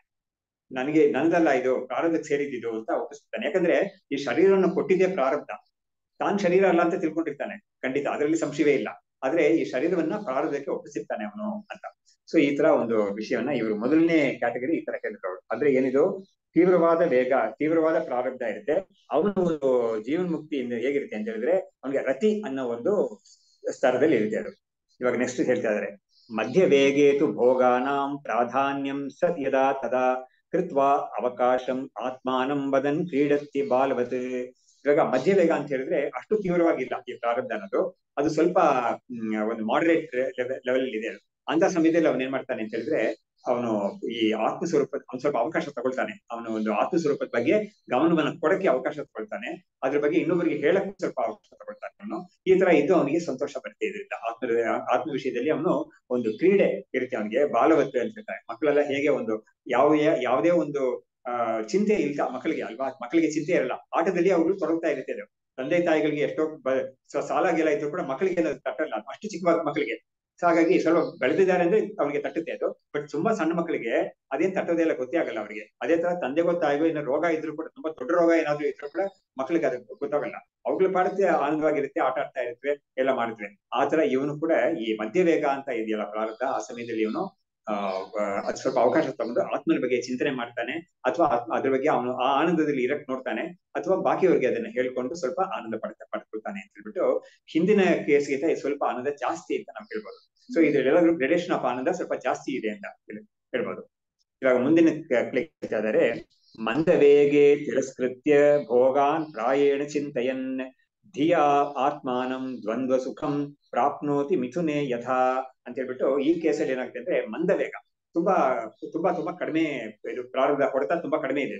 ಅವಾಗ ಇವನ್ ಏನ್ ಮಾಡ್ತಾನೆ ಅಂತ ಹೇಳಿದ್ರೆ ಭೋಗಾನ್ ತಿರಸ್ಕೃತ್ಯ, ಇವನಿಗೆ ಭೋಗ ಅಂತ ಏನ್ ಬಂದ್ರು ಕೂಡ ಅದನ್ನ ತಿರಸ್ಕಾರ ಮಾಡಕ್ಕೆ ಇವನಿಗೆ ಒಂದು ಸಾಮರ್ಥ್ಯ ಇರುತ್ತೆ. ನೋಡಿ ಪ್ರೀವಿಯಸ್ ಇದ್ರಲ್ಲಿ ಬಂದ್ಬಿಟ್ಟು ಏನಾಗುತ್ತೆ, ಫಸ್ಟ್ ಟೈಪ್ ಅಲ್ಲಿ ಏನಾಗುತ್ತೆ ಅಂದ್ರೆ even he can't do anything, he can't help the situation ಆತರ ಇರುತ್ತೆ. ಪ್ಲಸ್ ಈ ಕೇಸಲ್ಲಿ ಏನಾಗುತ್ತೆ ಅಂದ್ರೆ ಅವನಿಗೆ ಸ್ವಲ್ಪ ಸ್ವಾತಂತ್ರ್ಯ ಇರುತ್ತೆ, ಇದನ್ನ ಸ್ವಲ್ಪ ಕಡಿಮೆ ಮಾಡ್ಕೊಳಕ್ಕೆ ಅಥವಾ ಇದನ್ನ ಇಲ್ಲ ಅಂತ ಮಾಡ್ಕೊಳಕ್ಕೆ ಅವನಿಗೆ ಸಾಮರ್ಥ್ಯ ಇರುತ್ತೆ. ಇದಕ್ಕೆ ಇವರು ಪಂಚದಶಿಲಿ ಅವರು ಇಂಥ ಕೇಸ್ನ ಹಾಕಿದ್ದಾರೆ. ನೋಡಿ ಇವಾಗ ನಮ್ಗೆ ಪಂಚದಶಿ ಓದಿದ್ರಿಂದ ನಮ್ಗೆ ಅವ್ರು ಇಲ್ಲಿ ಹೇಳ್ತಾ ಇರೋದು ಅಲ್ಲಿ ಹೇಳಿದ ಒಂದು ವಿಷಯಕ್ಕೆ ಇವ್ರು ಹೇಳ್ತಾ ಇದ್ದಾರೆ ಅಂತ ನಮ್ಗೆ ಫೀಲ್ ಆಗುತ್ತೆ, ಗೊತ್ತಾಗುತ್ತೆ. ಅಲ್ಲಿ ಅವ್ರು ಹೇಳ್ತಾರೆ ಆ ಮುಕ್ತನಾಗಿರೋನು ಅವನಿಗೆ ಬಂದಿರೋ ಭೋಗ ತುಂಬಾ ತುಂಬಾ ಆನಂದ ಭೋಗನೇ ಇರ್ಲಿ ಪರವಾಗಿಲ್ಲ, ಅಂತ ಆನಂದ ಭೋಗ ತುಂಬಾ ಹೆಚ್ಚಾಗಿ ಬಂದಿದ್ರಲ್ಲಿ ಅವ್ನು ಏನ್ ಮಾಡ್ತಾನೆ ಅಂತ ಹೇಳಿದ್ರೆ ಅದರಲ್ಲಿ ತುಂಬಾ ಕಡಿಮೆ ಮಾತ್ರ ಅನುಭವಿಸ್ಬಿಟ್ಟು ಬಾಕಿ ಜನ ಬಿಟ್ಬಿಡ್ತಾನಂತೆ. ಅಷ್ಟೊಂದು ಬೇಡ ನನಗೆ ಅಂತ ಹೇಳ್ಬಿಟ್ಟು ಸ್ವಲ್ಪ ಮಾತ್ರ ಅನುಭವಿಸಿ ಬಿಟ್ಬಿಡ್ತಾನೆ, ಸುಮ್ಮನೆ ಹೆಸರು ಮಾತ್ರ ಸ್ವಲ್ಪ ಹೇಳಿ ಬಿಟ್ಬಿಡ್ತಾನೆ ಅಂತ. ನಮ್ಮ ಇವರು ಪುರುಷೋತ್ತಮಾನಂದ ಅಂತ ಒಬ್ಬರಿದ್ರು ಇದರಲ್ಲಿ, ರಾಮಕೃಷ್ಣ ಚೆನ್ನಾಗಿ ತುಂಬಾ ಚೆನ್ನಾಗಿ ಅವರು ಭಜನೆ ಎಲ್ಲ ಮಾಡೋರು, ತುಂಬಾ ಚೆನ್ನಾಗಿ ಕೀರ್ತನೆ ಎಲ್ಲ ಮಾಡೋರು. ಅವರು ಇದರಲ್ಲಿ ಒಂದ್ಸತಿ ಅವರು ಉಪನ್ಯಾಸದಲ್ಲಿ ಹೇಳಿದ್ರು, ಇವಾಗ ಒಬ್ಬ ತನಗೆ ಒಂದು ವಿಷಯದಲ್ಲಿ ತುಂಬಾ ಜಾಸ್ತಿ ಆಸೆ ಇದೆ ಒಂದು ವಿಷಯದಲ್ಲಿ, ಅದನ್ನ ಹೇಗೆ ಕಡಿಮೆ ಮಾಡ್ಕೋಬಹುದು ಅನ್ನೋದಕ್ಕೆ ಅವರು ಒಂದು ಉದಾಹರಣೆ ಕೊಟ್ಟು ಹೇಳಿದ್ರು. ಒಬ್ಬನಿಗೆ ಈ ಇದರಲ್ಲಿ ಫಂಕ್ಷನ್ಸ್ ಗೆಲ್ಲ ಹೋದಾಗ ಸ್ವೀಟ್ಸ್ ಎಲ್ಲ ಬಡಿಸ್ತಾರಲ್ಲ, ಅದರಲ್ಲಿ ಅವನಿಗೆ ಈ ಸ್ವೀಟ್ ವಿಷಯದಲ್ಲಿ ತುಂಬಾ ತುಂಬಾ ಪ್ರೀತಿ ಅವನಿಗೆ. ಆದ್ರೆ ಅವನಿಗೆ ಗೊತ್ತಾಗ್ತಾ ಇದೆ ಇದು ನಮ್ಗೆ ಇಷ್ಟೊಂದು ಪ್ರೀತಿ ಇರಬಾರ್ದು ನಮ್ಗೆ ಇದರಲ್ಲಿ ಅಂತ ಗೊತ್ತಾಗ್ತಾ ಇದೆ. ಬಟ್ ಇವನಿಗೆ ಎಲೆ ಮೇಲೆ ಮುಂದೆ ಕೂತು ಅವ್ರು ಬಡ್ಸಕ್ ಶುರು ಮಾಡಿದ್ಮೇಲೆ ಇವ್ರಿಗೆ ಏನ್ ಮಾಡಕ್ ಆಗೋದೇ ಇಲ್ಲ, ಅಷ್ಟೊಂದು ಇವ್ರಿಗೆ ಖುಷಿ ಆಗೋಗ್ಬಿಡುತ್ತೆ. ಅದು ಬರ್ತಾ ಹಾಕ್ಸ್ಕೊಳ್ತಾನೆ ಇರ್ತಾನೆ. ಅವಾಗ ಇವ್ರು ಹೇಳೋರು 3-4 ಲಾಡುಗಳು ಹಾಕ್ಸ್ಕೊಳ್ಳೋರು ಏನ್ ಮಾಡ್ತಾನೆ ಅಂತ ಹೇಳಿದ್ರೆ, ಮಾಡಬಹುದು ಅಂತ ಹೇಳಿದ್ರೆ ಒಂದೇ ಒಂದ್ ಮಾತ್ರ ಹಾಕೋಬಹುದು. ಆಮೇಲೆ ಹೋಗ್ತಾ ಅವ್ನು ಏನ್ ಮಾಡ್ಬೋದು, ನೆಕ್ಸ್ಟ್ ಇನ್ನೊಂದು ಬೇರೆ ಯಾವ್ದಾದ್ರು ಫಂಕ್ಷನ್ಸ್ಗೆ ಎಲ್ಲ ಹೋದಾಗ ಚೂರ್ ಮಾತ್ರ ಹಾಕಿ ಸಾಕು ಅಂತ ಹೇಳೋದು. ಆಮೇಲೆ ಒಂದ್ 2 ಕಾಳು ಹಾಕಿ ಅಂತ ಹೇಳೋದು ಕೊನೆಯಲ್ಲಿ. ಸೊ ಈ ತರ ಅವನ ಒಂದು ಇದನ್ನ ಕಡಿಮೆ ಮಾಡ್ಕೊಳಕ್ ಆಗುತ್ತೆ ಅಂತ. ಈ ರೀತಿಯಲ್ಲಿ ಇವರು ವಿದ್ಯಾರ್ಥಿನಿಯರು ಏನ್ ಹೇಳ್ತಾರೆ, ಆ ಪಂಚದಶಿಲಿ ಹೇಳಿದ್ದಾರೆ, ಅದನ್ನೇ ಇಲ್ಲಿ ಹೇಳ್ತಾ ಇದ್ದಾರೆ. ಸೊ ಅವನಿಗೆ ನೋಡಿ ಪ್ರಾರಬ್ಧನೇ ಕೊಟ್ಟಿರೋದು ಭೋಗ, ಅವನಿಗೆ ಅಷ್ಟೊಂದು ಭೋಗ ಕೊಟ್ಟಿದೆ ಅವನಿಗೆ. ನೋಡಿ ಕೆಲವರಿಗೆ ಅಷ್ಟೊಂದು ದೊಡ್ಡ ಒಂದು ಶ್ರೀಮಂತನ ಮನೆಯಲ್ಲಿ ಹುಟ್ಟಿರ್ತಾರ ಅವರು, ಆದ್ರೆ ಆತ್ಮಜ್ಞಾನಿ ಆಗಿರ್ತಾರ ಅವರು ಭೋಗ ಮಾಡ್ತಾರೆ. ಅವ್ರಿಗೆ ಎಷ್ಟೊಂದು ಚೆನ್ನಾಗಿ, ಯಾಕಂದ್ರೆ ಅಷ್ಟೊಂದು ವೈರಾಗ್ಯ ಎಲ್ಲ ಪಡ್ಕೊಂಡೇ ಅವರು ಆತ್ಮಜ್ಞಾನಿ ಆಗಿದ್ದಾರೆ. ಆಗಿರುವಾಗ ಅವ್ರಿಗೆ ಇನ್ನೇಟ್ ಆಗಿ ಅವ್ರಿಗೆ ವೈರಾಗ್ಯ ಅದು ತುಂಬಾ ಜೋರಾಗಿರುತ್ತೆ. ಅವರು ಆಗಿದ್ರು ಕೂಡ ಅವ್ರ ಸಿಚುವೇಶನ್ ಹೇಗಿದೆ ಅಂತ ಹೇಳಿದ್ರೆ ಜನಕಂತರ ರಾಜರ ಮನೆಯಲ್ಲಿ ಹುಟ್ಟಿರೋ ತರ ಅವ್ನಿಗೆ ಇರುತ್ತೆ ಅವ್ನಿಗೆ ಸಿಚುವೇಶನ್. ಇದ್ರು ಕೂಡ ಅವ್ರು ಏನ್ ಮಾಡ್ತಾರೆ ಅಂದ್ರೆ ಅಷ್ಟು ಭೋಗವನ್ನೆಲ್ಲ ಬಂದಿದ್ದನ್ನೆಲ್ಲ ಅವರು ತುಂಬಾ ಕಡಿಮೆ ಮಾಡ್ಬಿಡ್ತಾರೆ. ಇರೋದೆಲ್ಲ ಜಾಸ್ತಿ ದಾನ ಮಾಡಕ್ಕೆ ಶುರು ಮಾಡ್ತಾರೆ. ಅವರು ಎಲ್ಲಿ ಅವ್ರಿಗೆ ಕೊಡೋಣ ಅಂತ ಹೇಳ್ಬಿಟ್ಟು ಮನೇಲಿ ಇರೋ ತುಂಬಾ ಸಂಪತ್ತೆಲ್ಲ ದಾನ ಮಾಡಕ್ಕೆ ಶುರು ಮಾಡ್ತಾರೆ. ಇವ್ರಿಗೆ ಬಂದಿದ್ದು ತುಂಬಾ ಮಿನಿಮಮ್ ಮಾತ್ರ ಇಟ್ಕೊಂಡು ಅವರು ಅನುಭವಿಸ್ತಾ ಇರ್ತಾರೆ ಅಂತ ಅದು ಹೇಳಿದ್ದಾರೆ. ಇದಕ್ಕೆ ನಮ್ಮ ಇವರು ಜಗದ್ಗುರು ನಮ್ಮ ಜ್ಯೇಷ್ಠ ಮಹಾಸೇನ ವಿಷಯಕ್ಕೆ ಕೂಡ ಒಂದು ಘಟನೆ ಬರೆದಿದ್ದಾರೆ. ಅವ್ರಿಗೆ ಅಲ್ಸರ್ ಪ್ರಾಬ್ಲಮ್ ಇತ್ತು, ಅವ್ರಿಗೆ ಅಲ್ಸರ್ ಇತ್ತು. ಸೊ ಇವ್ರು ದೊಡ್ಡವ್ರಿಗೆ, ಹಾಗಾಗಿ ಅವ್ರಿಗೆ ಅರ್ಧರಾತ್ರಿಯಲ್ಲಿ ಕೆಲವು ಸತಿ ಹೆಸರಾದಾಗ ತುಂಬಾ ಇದು ನೋವು ಕೊಡೋದು, ಹೊಟ್ಟೆಯಲ್ಲಿ ಅದು ತುಂಬಾ ಬಾಧೆ ಕೊಡೋದು. ಅವಾಗ ಏನ್ ಮಾಡ್ಬೇಕು, ಸ್ವಲ್ಪ ಒಂದು ನೀರು ಕುಡಿದು ಸ್ವಲ್ಪ ಏನಾದ್ರು ಒಂದು ಆಹಾರ ತಗೋಬೇಕಾಗುತ್ತೆ. ಅದಕ್ಕೆ ಅವ್ರು ಏನ್ ಮಾಡಿದಿರುತ್ತೆ, ಒಂದ್ ದಿವಸ ಅಲ್ಲಿ ಒಂದು ಕಿಟಕಿ ಮೇಲೆ ಇದ್ದ ಒಂದು ಹಣ್ಣು, ಒಂದು ಬಾಳೆಹಣ್ಣು, ಅದು ಏಲಕ್ಕಿ ಬಾಳೆಹಣ್ಣು ಇದ್ದದೋ ತುಂಬಾ ಕಪ್ಪಗಾಗೋಗ್ಬಿಟ್ಟಿದೆ, ಏನೇನ್ ನಾಳೆ ಬಿಸಾಕ್ಬೇಕು ಆತರ ಇದಿದೆ. ಅದನ್ನ ಸುಲಿದು ತಿಂದು ಒಂದ್ ಸ್ವಲ್ಪ ನೀರು ಕುಡಿದು ಮಲ್ಕೊಂಡಿರುತ್ತೆ. ಇದನ್ನ ನೋಡ್ತಾ ಇದ್ದವ್ರು ಮಾರನೇ ದಿವಸ ಕೇಳಿದ್ದಾರೆ ಅವ್ರಿಗೆ, ಸ್ವಾಮಿಗಳೇ ನೀವ್ ಯಾತಕ್ಕೆ ಇದನ್ನ ತಗೊಂಡ್ರಿ, ನಿಮ್ಮ ಮಠಕ್ಕೆ ಅಂತ ಹೇಳ್ಬಿಟ್ಟು ನಿಮ್ಗೆ ಇದು ಏನು ಆಸ್ಟ್ರೇಲಿಯಾ ಅಂತ ಕಡೆಗಳಿಂದ ಆಪಲ್ ಇಂಥದ್ದೆಲ್ಲ ದ್ರಾಕ್ಷಿ ಇಂಥದ್ದೆಲ್ಲ ಬೇಕಾದಷ್ಟು ಡಬ್ಬ ನಗಿಯಾಗಿ ಮುಂದೆ ಇದೆ, ಅಷ್ಟೊಂದೆಲ್ಲ ಇರುವಾಗ ನೀವ್ ಯಾಕೆ ಆ ಹಣ್ಣು ಯಾತಕ್ಕೆ ತಗೋಬೇಕಾಗಿತ್ತು, ನೀವು ಏನೋ ನಿಮ್ಗೆ ಒಂದು ಆಹಾರ ಬೇಕು ಅಂತ ಹೇಳ್ಬಿಟ್ಟು ಅದನ್ನ ತಗೊಳ್ಬೋದು, ಇಲ್ಲಿ ತಗೋಬೋದಾಗಿತ್ತಲ್ಲ ಅಂತ ಹೇಳಿದಾಗ ಅವ್ರು ತುಂಬಾ ಚೆನ್ನಾಗಿ ವೈರಾಗ್ಯದ ಬಗ್ಗೆ ಒಂದು ಹೇಳಿದ್ದಾರೆ. ಅವರು ನೋಡು, ನಮ್ದೇ ಅಂತ ಇದ್ರು ಕೂಡ ನನ್ಗೊಂದು ಆಸೆ ಬರಬಾರ್ದು ಆ ವಿಷಯದಲ್ಲಿ ಅಂತ ಅವರು ಒಂದು ಸಣ್ಣ ಒಂದು ಪಾಠವೇ ಹೇಳಿದ್ದಾರೆ ಅಲ್ಲಿ. ಹಾಗಾಗಿ ನನಗೆ ನನ್ನ ಒಂದು ಬಾಧೆಯನ್ನ ಹೋಗ್ಲಾಡ್ಸಕ್ಕೆ ಅದು ಸಾಕಾಗ್ತಾ ಇತ್ತು ನನಗೆ. ಹಾಗಾಗಿ ನನ್ನ ಅದ್ ಮಾತ್ರ ತಗೊಂಡು ನಾನು ಸುಮ್ಮನೆ ಆದೆ ನಾನು ಅಂತ. ನಮ್ಮ ಹತ್ರ ಇದೆ ಅಂತ ಹೇಳ್ಬಿಟ್ಟು ನಾವು ಅದೆಲ್ಲ ನಂದು ಅಂತ ಹೇಳ್ಬಿಟ್ಟು ನಾವು ತಗೊಳ್ಳೋದು ಅದು ವೈರಾಗ್ಯ ಅಲ್ವೇ ಇಲ್ಲ ಅಂತ ಅವರು ಹೇಳಿದ್ದಾರೆ ಅವರು. ಸೊ ಶ್ರೀಮಂತಿಗೆ ಇತ್ತು ಅವ್ರಿಗೆ, ಅಷ್ಟೊಂದು ಇತ್ತು ಅವ್ರಿಗೆ. ಅವ್ರು ಯಾರು ಯಾರು ಕೇಳಲ್ಲ, ಅವ್ರನ್ನ ತಗೊಂಡು ತಿಂದ್ರು ಕೂಡ ಯಾರು ಕೇಳಲ್ಲ ಅಂತ ಸ್ಥಿತಿಲಿ ಇದ್ದವ್ರು ಅವರು. ಸನ್ಯಾಸಿಗೆ ಆತರ ಇದೆ. ಆದ್ರೆ ಸನ್ಯಾಸಿ ಅಲ್ಲದೆ ಇರೋರಿಗೆ ಎಷ್ಟೋ ಶ್ರೀಮಂತಿಗೆ ಇದ್ರು ಕೂಡ ನ್ಯಾಯ ಆಗಿದ್ದವರು ಅವರು ಭೋಗದಲ್ಲಿ ಅವರು ತುಂಬಾ ಕಡಿಮೆನೆ ಅವರು ಎಷ್ಟು ಬೇಕೋ ಅಷ್ಟು ಮಾತ್ರ ಅವ್ರು ಅನುಭವಿಸ್ಬಿಟ್ಟು ಬಿಟ್ಬಿಡ್ತಾರೆ ಬಾಕಿ ದಿನ ಅಂತ ಅಲ್ಲಿ ಪಂಚದಶಿಲಿ ಹೇಳಿದ್ದಾರೆ ಅವರು. ಸೊ ಆಕೆ ನಾವು ಇಲ್ಲಿ ಹೋಲಿಸ್ಬೋದು ಈ ಶ್ಲೋಕಕ್ಕೆ. ಈ 77ನೇ ಶ್ಲೋಕ ಇಲ್ಲಿ ಹೇಳ್ತಾ ಇದಲ್ಲ, ಮಂದವೇಗೆ ತಿರಸ್ಕೃತ್ಯ ಭೋಗವನ್ನೆಲ್ಲ ತಿರಸ್ಕಾರ ಮಾಡಿ, ಅವನು ಭೋಗ ಬಂದಿರುತ್ತೆ ಅವನಿಗೆ ಇದೆ, ಅದು ಯಾರು ಕೇಳಲ್ಲ ಅವನಿಗೆ. ಆ ಭೋಗ ಮಾಡಿದ್ರು ಕೂಡ ಯಾಕೆ ಈ ಭೋಗ ಮಾಡ್ತೇನೆ ನೀನು ಅಂತ ಯಾರು ಕೇಳೋರಿಲ್ಲ. ಆದ್ರೂ ಕೂಡ ಅವನ್ ಏನ್ ಮಾಡ್ತಾನೆ, ಅವನ ಒಂದು ಅವನ ಒಂದು ಇದು ರೀತಿಯರು, ಅವನ ಒಂದು ನೇಚರ್ ಅದನ್ನೇ ಅವನು ಪ್ರಕಟಣೆ ಮಾಡ್ತಾನೆ ಹೊರಗಡೆ. ಹಾಗಾಗಿ ತಿರಸ್ಕೃತ್ಯ ಭೋಗಾನ್ ಪ್ರಾಯೇಣ ಚಿಂತೆಯನ್ನ ಧಿಯಾ ಆತ್ಮಾನಂ ದ್ವಂದ್ವ ಸುಖಂ ಪ್ರಾಪ್ನೋತಿ ಮಿಥುನೇ ಯಥ. ಈ ದ್ವಂದ್ವ ಸುಖ ಅಂತ ಇದೆಯಲ್ಲ, ಅದಕ್ಕೆ ಇವರು ಒಂದು ಉದಾಹರಣೆ ಕೊಡ್ತಾರೆ. ಏನು ಅಂತ ಹೇಳಿದ್ರೆ, ಒಂದು ಪ್ರಿಯಾದ ಭಾರ್ಯೆ ಅನ್ನೋದು, ಆಮೇಲೆ ಪ್ರಿಯವಾದ ಮಕ್ಕಳು ಅನ್ನೋದು. ಮಕ್ಕಳೆಲ್ಲ ತುಂಬಾ ಪ್ರಿಯಾಗಿದ್ದಾರೆ, ಯಾರು ಜಗಳ ಗಿಗಳ ಏನಿಲ್ಲ, ತಂದೆ ಮೇಲೆ ತಾಯಿ ಮೇಲೆ ಅವ್ರಿಗೆ ವೈಮನ್ಯ ಇಲ್ಲ ಅಂತ ಮಕ್ಕಳೆಲ್ಲ ಹೊಂದಿರೋರಿಗೆ ಹೇಗಿರ್ತಾರೋ ಆತರ ಪ್ರಿಯವಾದ ಸ್ನೇಹಿತ ಇಂಥವ್ರ ಜೊತೆಗೆ ಸೇರಿದಾಗ ಯಾವ ತರ ಒಂದು ಆನಂದ ಇರುತ್ತೋ ಅವನಿಗೆ, ಆ ರೀತಿಯಲ್ಲಿ ಅವನು ಈ ಆನಂದವನ್ನ ಅನುಭವಿಸ್ಕೊಂಡು ಹೋಗ್ತಾನೆ ಅಂತ ಇವರು ಒಂದು ವ್ಯಾಖ್ಯಾನ ಕೊಟ್ಟಿದ್ದಾರೆ. ಸೊ ಇದು 3ನೇ ಟೈಪ್. ಇದು ಇವಾಗ 4ನೇ ಟೈಪ್ ಹೇಳ್ತಾರೆ ಇವರು. ಸುಪ್ತ ವೇಗೆ ಅತಿ ನಿರ್ವಿಘ್ನೋ ನಿರ್ವಿಕಲ್ಪ ಸಮಾಧಿಭಾಕ್ ಆತ್ಮಾನಂದಾವಶೇಷ ಸನ್ ಆಸ್ತೆ ಮುಕ್ತವದ್ ಅದ್ವಯ. ಇವಾಗ 4ನೇದು ಇದೆಯಲ್ಲ, ಅದು ಸುಪ್ರೀಂ ಟೈಪ್ ಆಫ್ ಜೀವನ್ ಮುಕ್ತ. ಅವನ ಕಾಲವನ್ನ ನಿರ್ವಿಕಲ್ಪ ಸಮಾಧಿಯಲ್ಲೇ ಕಲಿತಾ ಇರ್ತಾನೆ ಯಾವಾಗ್ಲೂ ಕೂಡ. ಅವನಿಗೆ ಈ ಭೋಗ ಅನ್ನೋದು ಅವನಿಗೆ ತುಂಬಾ ಕಡಿಮೆ ಸುಪ್ತ ವೇಗ ಅಂದ್ರೆ ಇಟ್ ಇಸ್ ಒಂದು ತುಂಬಾ ಕಡಿಮೆ, ಒಂದು ನಿದ್ದೆ ಮಾಡುವಾಗ ಎಷ್ಟು ಅವನಿಗೆ ಇರುತ್ತೋ ಅದೇ ತರ ಇರುತ್ತೆ ಇದು ಅಂತ. ಸೊ ಸುಪ್ತ ವೇಗ ಅಂತ ಹೇಳಿದ್ರೆ ತುಂಬಾ ಕಡಿಮೆ ಇದರಲ್ಲಿ ಈ ಭೋಗ ಅನ್ನೋದು ಅವನಿಗೆ ಇರುತ್ತೆ. ಆವಾಗ ನೋಡಿ, ಈ ತರ ಒಂದು ಭೋಗ ಅನ್ನೋದು ಇರೋದು ಕೂಡ ಪ್ರಾರಬ್ಧ ಅಂತ ನಾವು ಮುಂಚೆನೆ ಇದಕ್ಕೆಲ್ಲ ಹೇಳಿದ್ವಿ. ಈ 4 ಕೂಡ ಪ್ರಾರಬ್ಧನೇ. ಈ ಪ್ರಾರಬ್ಧ ಅನ್ನೋದು ಈ 4 ಬಗೆಯಾಗಿ ಯಾತಿಗೆ ಬರ್ತಾ ಇದೆ ಅಂತ ಹೇಳಿದ್ರೆ, ಅವ್ರವ್ರ ಕರ್ಮದ ಬೇರೆ ಬರ್ತಾ ಇದೆ. ಅದು ಅವ್ರವ್ರ ಕರ್ಮದ ಕಾರಣವಾಗಿ ಇದು ಬರ್ತಾ ಇದೆ ಅವರಿಗೆ. ಆದ್ರೆ ಈ ತರ ಬಂದಿದ್ರು ಕೂಡ ಅವರಿಗೆ ಅದರಲ್ಲಿ ಕೂಡ ವಿವೇಕವನ್ನು ಉಪಯೋಗಿಸ್ಕೊಳ್ಳಕ್ಕೆ ಅವರಿಗೆ ಒಂದು ಸಾಮರ್ಥ್ಯ ಇರುತ್ತೆ. ಅದು ಕೆಲವು ಸತಿ ಆ ಸಾಮರ್ಥ್ಯ ಕೂಡ ತುಂಬಾ ಕುಂಠಿತವಾಗಿ ಹೋಗುತ್ತೆ. ತುಂಬಾ ಪೇನ್ ಅಂತ ಹೇಳಿದ್ರೆ ಪಾಪ ಏನ್ ಮಾಡ್ತಾರೋ ಅಲ್ವಾ. ಹಾಗಾಗಿ 1ನೇ ಕೇಸಲ್ಲಿ ತೀವ್ರ ವೇಗ ಅಂತ ಹೇಳ್ತಾರೆ. ಆಗ ಅವನಿಗೆ ತುಂಬಾ ಆರೋಗ್ಯ ಕಡೆಗೆ ಗಮನ ಕೊಡಕ್ ಆಗೋದಿಲ್ಲ, ಅವನಿಗೆ ಆತರ ಇರ್ತಾರೆ. ಸೊ ಹೀಗೆ 4 ಟೈಪ್ ಇವ್ರು ಹೇಳ್ಬಿಟ್ಟು ಕೊನೆ ಟೈಪ್ ಹೇಗಿರುತ್ತೆ ಅಂತ ಹೇಳಿದ್ರೆ, ನಿರ್ವಿಘ್ನ. ಅವನಿಗೆ ಯಾವ ವಿಘ್ನನೂ ಇಲ್ಲ. ಅವನಿಗೆ ಸಮಾಧಿಗೆ ಹೋಗೋದಕ್ಕೆ ಅವನಿಗೆ ವಿಘ್ನವೇ ಇಲ್ಲ. ಬಾಕಿಯವ್ರಿಗೆಲ್ಲ ಏನಾಗುತ್ತೆ, ಧ್ಯಾನಕ್ಕೆ ಕೂತ್ಕೊಳ್ಳಕ್ ಮುಂಚೆನೆ ಅವ್ರಿಗೆ ಬೇಕಾದಷ್ಟು ಪ್ರಾಬ್ಲಮ್ಸ್ ಬರುತ್ತೆ. ಕೂತ್ಕೊಂಡ ಮೇಲೂ ಕೂಡ ತುಂಬಾ ಕಷ್ಟ ಬರುತ್ತೆ, ಯಾಕಂದ್ರೆ ಮನಸ್ಸು ಆ ಕಡೆ ಈ ಕಡೆ ಎಳಿತಾ ಇರುತ್ತೆ, ಈ ತರ ಆಗ್ತಾ ಇರುತ್ತೆ. ಆದ್ರೆ ಇವನಿಗೆ ಮಾತ್ರ ಅದು ಏನೋ ಅದಕ್ಕೇನೆ ವಿವೇಕ್ ಶ್ರಾವಣಿಯಲ್ಲಿ ಇವನ್ ಕೇಸ್ ಹೇಳುವಾಗ, ಈ 4ನೇ ಕೇಸ್ ಹೇಳುವಾಗ ಆಸ್ತೆ ಕಶ್ಚಿತ್ ಅನಂತ ಪುಣ್ಯ ಫಲವು ಧನ್ಯಸ್ಸ ಮಾನ್ಯೋ ಭುವಿ ಅಂತ ಹೇಳಿದ್ದಾರೆ. ಸೊ ಅವನಿಗೆ ಅವನ್ನ ಹೇಗೆ ಹೇಳ್ತಾರೆ ಭಗವತ್ಪಾದರು ಅಲ್ಲಿ ಹೇಗೆ ಹೇಳಿದ್ದಾರೆ ಅಂತ ಹೇಳಿದ್ರೆ, ಅನಂತ ಪುಣ್ಯ ಫಲವು, ಅವನ ಪುಣ್ಯಕ್ಕೆ ಅಂತವೇ ಇಲ್ಲ, ಅಷ್ಟೊಂದು ಪುಣ್ಯ ಅವನಿಗಿದೆ. ನೋಡಿ, ಆ ಪುಣ್ಯದಲ್ಲಿ ಕೂಡ ನಮ್ಗೆ 2-3 ಬಗೆ ನಾವು ಕೇಳ್ಬೋದು. ನೋಡಿ, ಪುಣ್ಯದಿಂದಾನೇ ಒಬ್ಬನಿಗೆ ಶ್ರೀಮಂತಿಗೆ ಬರೋದು, ಅದ್ರ ಸಂಶಯವೇ ಇಲ್ಲ. ಒಬ್ಬನಿಗೆ ಶ್ರುತೀನಾಂ ಶ್ರೀಮತಾಂ ಗೇಹೆ ಅಂತ ಹೇಳುವಾಗ ಕೂಡ ಅವನಿಗೆ ಪುಣ್ಯದಿಂದನೇ ಶ್ರೀಮಂತರಾದ ಮನೆಯಲ್ಲಿ ಊಟಕ್ಕೆ ಬರೋದದು, ಅದು ದೊಡ್ಡ ಪುಣ್ಯ.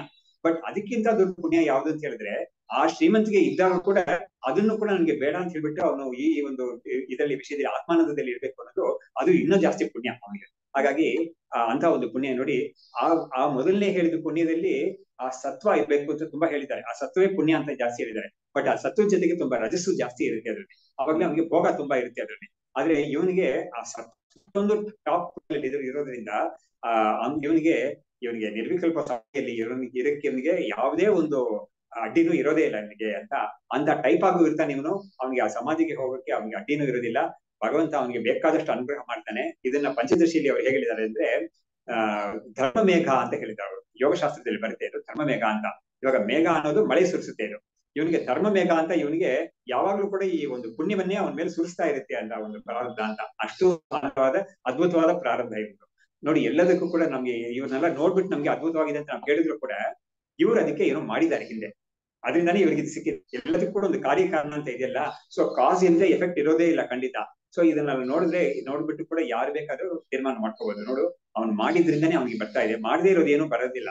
ಏನೋ ಹೇಳ್ತಾರಲ್ಲ, there is no nothing called a free lunch ಅನ್ನೋ, ಫ್ರೀ ಏನೋ ಹೇಳ್ತಾರಲ್ಲ, ಫ್ರೀಯಾಗಿ ನಿಮ್ಗೆ ಏನೋ ಊಟ ಹಾಕ್ತಾರೆ ಅಂತ ಇಲ್ವೇ ಇಲ್ಲ. ಅದಕ್ಕೂ ನಿನ್ಗೆ ಒಂದು ನೀನ್ ಕೇಳ್ಕೊಂಡ್ ಬಂದಿರ್ಬೇಕು ಅಂತ ಹೇಳ್ತಾರಲ್ಲ, ಇವನ್ ಆತರ ಕೇಳ್ಕೊಂಡ್ ಬಂದಿದ್ದಾನೆ. ಅದರಿಂದ ಇವನ್ ಅಷ್ಟು ಚೆನ್ನಾಗಿರುತ್ತೆ ಇವನ್ ಪ್ರಾರಬ್ಧ ಅಂತ ಹೇಳ್ತಾರೆ. ಹಾಗಾಗಿ ಅದಕ್ಕೇನೆ ಪ್ರಾರಬ್ಧ ತುಂಬಾ ಚೆನ್ನಾಗಿರೋ ಪ್ರಾರಬ್ಧ, ಅಷ್ಟು ಚೆನ್ನಾಗಿ ಇಲ್ಲದೆ ಇರೋ ಪ್ರಾರಬ್ಧ ಅಂತ ಇವರೇ 4 ಬಗೆಯಾಗಿ ಅದನ್ನ ಹೇಳ್ಬಿಟ್ಟು 4ನೇ ಒಂದು ವಿಷಯ ಯಾವ ತರ ಇರುತ್ತೆ ಅಂತ ಹೇಳಿದ್ರೆ, ಆತ್ಮಾನಂದ ಅವಶೇಷ ಸನ್ನೆ ಆಸ್ತೆ ಮುಕ್ತವದ್ ಅದ್ವಯ. ವಿದೇಹ ಮುಕ್ತ ಅಂದ್ರೆ ವಿದೇಹ ಮುಕ್ತಿ ಅಂತ ನಾವು ಒಂದು ಕಲ್ಪನೆ ಮಾಡ್ಕೊಂಡ್ರೆ ಮನಸ್ಸಲ್ಲಿ ಹೇಗಿರುತ್ತೋ ಆತರ ಇವನು ಇವಾಗಲೇ ಇರ್ತಾನೆ ಇವನು ಅಂತ. ಸೊ ಅವನಿಗೆ ಬಾಡಿ ಕಾನ್ಶಿಯಸ್ನೆಸ್ ಅನ್ನೋದು ತುಂಬಾ ಕಡಿಮೆಯಾಗಿ ಹೊರಟೋಗಿರುತ್ತೆ ಅವನಿಗೆ. ಆತರ ಒಂದು ರೀತಿಯಲ್ಲಿ ಅವನಿರ್ತಾನೆ. ಸೊ ಈ ತರ ಒಂದು ಇವಾಗ ಮುಂದಕ್ಕೆ ಹೇಳ್ತಾರೆ, ವಿದೇಹ ಮುಕ್ತಿ ಅಂದ್ರೆ ಯಾವ ತರ ಇರುತ್ತೆ ಏನು ಅಂತ. ಅದಕ್ಕೆ ಒಂದು ಐಡಿಯಾ ಕೊಡ್ತಾ ಇದ್ದಾರೆ ನಮ್ಗೆ. ಸ್ವರಾಟ್ ಸ್ಯಾತ್ ಪತಿತೆ ದೇಹೇ ನ ಅನ್ಯಾಧೀನೋ ವಿಮೂಢವತ್ ತಸ್ಯ ಸರ್ವೇಷು ಲೋಕೇಶು ಕಾಮಚಾರೋ ಭವೇತ್ ಖಲು ಅಂತ ಇವರು ಈ ದೇಹವನ್ನ ಬಿಟ್ಟ ಮೇಲೆ ಹೇಗಿರ್ತಾನೆ ಹೇಳಕ್ಕೆ ಶಾಸ್ತ್ರದಲ್ಲಿ ಹೇಳಿರೋ ಕೆಲವು ಭಾಗಗಳು. ಬಟ್ ಅದೆಲ್ಲ ಕೂಡ ನಮ್ಗೆ ಒಂದು ಅರ್ಥವಾದ ಅನ್ನೋ ರೀತಿಯಲ್ಲಿ ನಾವು ತಗೋಬೇಕಾಗುತ್ತೆ. ಅಂದ್ರೆ ಒಬ್ಬ ಜೀವನ್ಮುಕ್ತನಿಗೆ ಯಾವುದೇ ಒಂದು ಚೂರು ಕೂಡ ಅವನಿಗೆ ಮುಕ್ತನಾದವನಿಗೆ ವಿಧೇಯ ಮುಕ್ತನಾದವನಿಗೆ ಯಾವುದೇ ಕೂಡ ಒಂದು ದುಃಖ ಅದೆಲ್ಲ ಇರೋದಿಲ್ಲ ಅಂತ ತೋರ್ಸಕ್ಕಾಗಿ ಇಂಥದ್ದೆಲ್ಲ ಬಂದಿದೆ ಹೊರತು ಇದು ಯಥಾವತ್ತಾಗಿ ಹೀಗೆ ಇರುತ್ತೆ ಅಂತ ನಾವು ಹೇಳಕ್ಕೆ ಬರೋದಿಲ್ಲ ಅನ್ನೋದಕ್ಕೆ ನಾವು ತಿಳ್ಕೋಬೇಕು. ಕರೆಕ್ಟ್. ಸೊ ಆಗಿದೆ. ಸೊ ಹಾಗಾಗಿ ಶಾಸ್ತ್ರ ಏನ್ ಮಾಡಿದೆ ಇಂಥದನ್ನೆಲ್ಲ ಒಂದು ರೀತಿಯಲ್ಲಿ ನಮ್ಗೆ ತಿಳಿಸಿದೆ ಅದು. ಸೊ ಇಲ್ಲಿ ಏನಿರ್ತಾರೆ ಅಂದ್ರೆ ಸ್ವರಾಟ್ ಪತಿದೇ ದೇಹೆ, ಯಾಕಂದ್ರೆ ಉಪನಿಷತ್ತುಗಳಲ್ಲಿ ಅವನ ಬಗ್ಗೆ ಸ್ವಲ್ಪ ಅಲ್ಲೇ ಹೇಳ್ತಾರೆ. ಅವಾಗ ಸ್ವರಾಟ್ ಅಂದ್ರೆ ಅವನಿಗೆ ಸ್ವಯಮೇವ ರಾಜತೆ ಇತಿ ಸ್ವರಾಟ್ ಅಂತ ಹೇಳ್ತಾರೆ. ಅವನಿಗೆ ಇನ್ನೊಬ್ಬನ ಅಧೀನದಲ್ಲಿ ಇರೋದಿಲ್ಲ. ಇವನೇ ಎಲ್ಲದಕ್ಕಿಂತ ಸರ್ವಾಧಿಕಾರಿಯಾಗಿರ್ತಾನೆ. ಇವನೇನೆ ಹಾಗಾಗಿ ಸಾರ್ವಭೌಮ ಅಂತ ತಗೋಬಹುದು ಇದನ್ನ. ಆಗಿರ್ತಾನೆ ಇವನು ಯಾರು ಅಧೀನದಲ್ಲಿ ಇರೋದಿಲ್ಲ ಅಂತ. ಸೊ ಸ್ವರಾಟ್ ಸ್ಯಾತ್ ಪತಿದೇ ದೇಹ ಹೋದ್ಮೇಲೆ ಇವನು ಹೇಗಿರ್ತಾನೆ ಅನ್ಯಾಧೀನೋ ವಿಮೂಢವತೆ, ಅಂದ್ರೆ ಅಂದ್ರೆ ಅವಿವೇಕಿಗಳು ಅವರ ಒಂದು ಸಾಮರ್ಥ್ಯ ಇಲ್ಲ ಅವ್ರಿಗೆ. ಅವ್ರು ಏನ್ ಮಾಡ್ತಾರೆ, ಯಾವಾಗ್ಲೂ ಕೂಡ ಇನ್ನೊಬ್ಬನ ಅಧೀನತೆ ಇರ್ತಾರೆ. ಅವ್ರು ಹೆಚ್ಚಾಗಿ ಎಲ್ಲದಕ್ಕಿಂತ ಮೇಲೆ ಹೋಗಕ್ ಅವ್ರಿಗೆ ಆಗ್ತಾ ಇಲ್ಲ. ಆತರ ಇವನಿಲ್ಲ ಇವನು ಅಂತ ಹೇಳಿ ಇವನು ವಿಮೂಢರ ತರ ಇರೋದಿಲ್ಲ ಇವನು. ಸಸ್ಯ ಸರ್ವೇಶು ಲೋಕೇಶು ಕಾಮಚಾರೋ ಭವೇತ್ ಖಲು ಅಂತ ಹೇಳಿದ್ರೆ ಎಲ್ಲಾ ಲೋಕಗಳು, ಇವಾಗ ನಮ್ದಲ್ಲಿ 14 ಲೋಕ ಅಂತ ಹೇಳಿದಾರಲ್ವಾ. ಈ 14 ಲೋಕ ಅಂತ ಹೇಳಿದ್ರಲ್ಲಿ ಕೂಡ ಒಂದೊಂದು ಲೋಕದಲ್ಲಿ ಕೂಡ ಪ್ರಭೇದಗಳೆಲ್ಲ ಇರುತ್ತೆ. ಇವಾಗ ಸ್ವರ್ಗಾನಲ್ಲೂ ಕೂಡ ಪ್ರಭೇದಗಳೆಲ್ಲ ಇರುತ್ತೆ ಅಂತ ಹೇಳ್ತಾರೆ. ಬ್ರಹ್ಮಲೋಕದಲ್ಲಿ ಕೂಡ ಕೆಲವು ಡಿವಿಷನ್ಸ್ ಎಲ್ಲ ಇರುತ್ತೆ, ಎಕ್ಸ್ಟೆನ್ಷನ್ಸ್ ಎಲ್ಲ ಇರುತ್ತೆ ಅಂತ ಹೇಳ್ತಾರೆ. ಇವಾಗ ಹೇಗೆ ನಮ್ಗೆ ಬಡಾವಣೆ ಅಂತೆಲ್ಲ ಹೇಳ್ತೀವಲ್ಲ ನಾವು, ಬೆಂಗಳೂರಲ್ಲಿ ಬಡಾವಣೆ ಎಷ್ಟೊಂದಿದೆ ಅಂತ, ಆತರ ಅಲ್ಲಿ ಕೂಡ ಇರುತ್ತೆ ಅಂತ ಹೇಳ್ತಾರೆ. ಅವಾಗ ಇವನಿಗೆ ಎಲ್ಲೂ ಕೂಡ ಇವನಿಗೆ ಎಲ್ಲದರಲ್ಲೂ ಕೂಡ ಇವನಿಗೆ ಓಪನ್ ವಿಸಾ, ಇವನಿಗೆ ಎಲ್ಲೂ ಕೂಡ ಯಾರು ಬರಬಾರ್ದು ಅಂತ ತಡೆ ಮಾಡೋದೇ ಇಲ್ಲ. ಆಗಿರುತ್ತೆ ಅವನಿಗೆ. ಸೊ ಎಲ್ ಬೇಕಾದ್ರೆ ಅವ್ನು ಹೋಗ್ಬಿಟ್ಟು ಯಾವ ಆನಂದವನ್ನು ಬೇಕಾದ್ರೆ ಪಡ್ಕೋಬಹುದು ಅವನು ಅಂತ ಆ ರೀತಿಯಲ್ಲಿ ಹೇಳಿದ್ದಾರೆ. ಹಾಗಾಗಿ ಸರ್ವೇಶು ಲೋಕೇಶು ಕಾಮಚಾರ ಅಂತ ಹೇಳಿದ್ರೆ ಅವ್ನು ಇಷ್ಟ ಬಂದಿದ್ದ ಕಡೆ ಹೋಗ್ಬೋದು ಅವನು ಅಂತ ಅದೇ ಅರ್ಥ. ಕಾಮಚಾರ ಅಂದ್ರೆ ಇಷ್ಟ ಬಂದಿದ್ದ ಕಡೆ ಹೋಗ್ಬೋದು ಅವನು, ಯಾರು ಕೂಡ ಅವನ್ನ ತಡೆ ಮಾಡೋದಿಲ್ಲ ಅಂತ. ಸೊ ಭವೇತ್ ಕಾಮಚಾರೋ ಭವೇತ್ ಖಲು ಅಂತ ಒಂದು ವಿಷಯವನ್ನು ಹೇಳಿದ್ರು. ಇವಾಗ ಮುಂದಕ್ಕೆ ಹೇಳ್ತಾ ಇದ್ದಾರೆ, ಅವನಿಗೆ ಶರೀರವೇ ಇಲ್ವಲ್ಲ, ಹೇಗೆ ಅವನು ಸಂಚಾರ ಮಾಡ್ತಾನೆ ಅಂತ ಹೇಳಿದ್ರೆ ಅದನ್ನ ಇವರು ಇವಾಗ ಇದು ಎಕ್ಸ್ಪ್ಲೇನ್ ಮಾಡ್ತಾರೆ. ಮಾಯೆಯ ಕಲ್ಪಿತ ಲೋಕಾಹ ತೇ ಸರ್ವೇ ಭೂಮರೂಪತ್ತಾಂ ಮುಕ್ತಸ್ಯ ಪ್ರಾಪ್ನುವಂತಿ ಏವಂ ಸರ್ವಲೋಕಾತ್ಮಕ ತತಃ.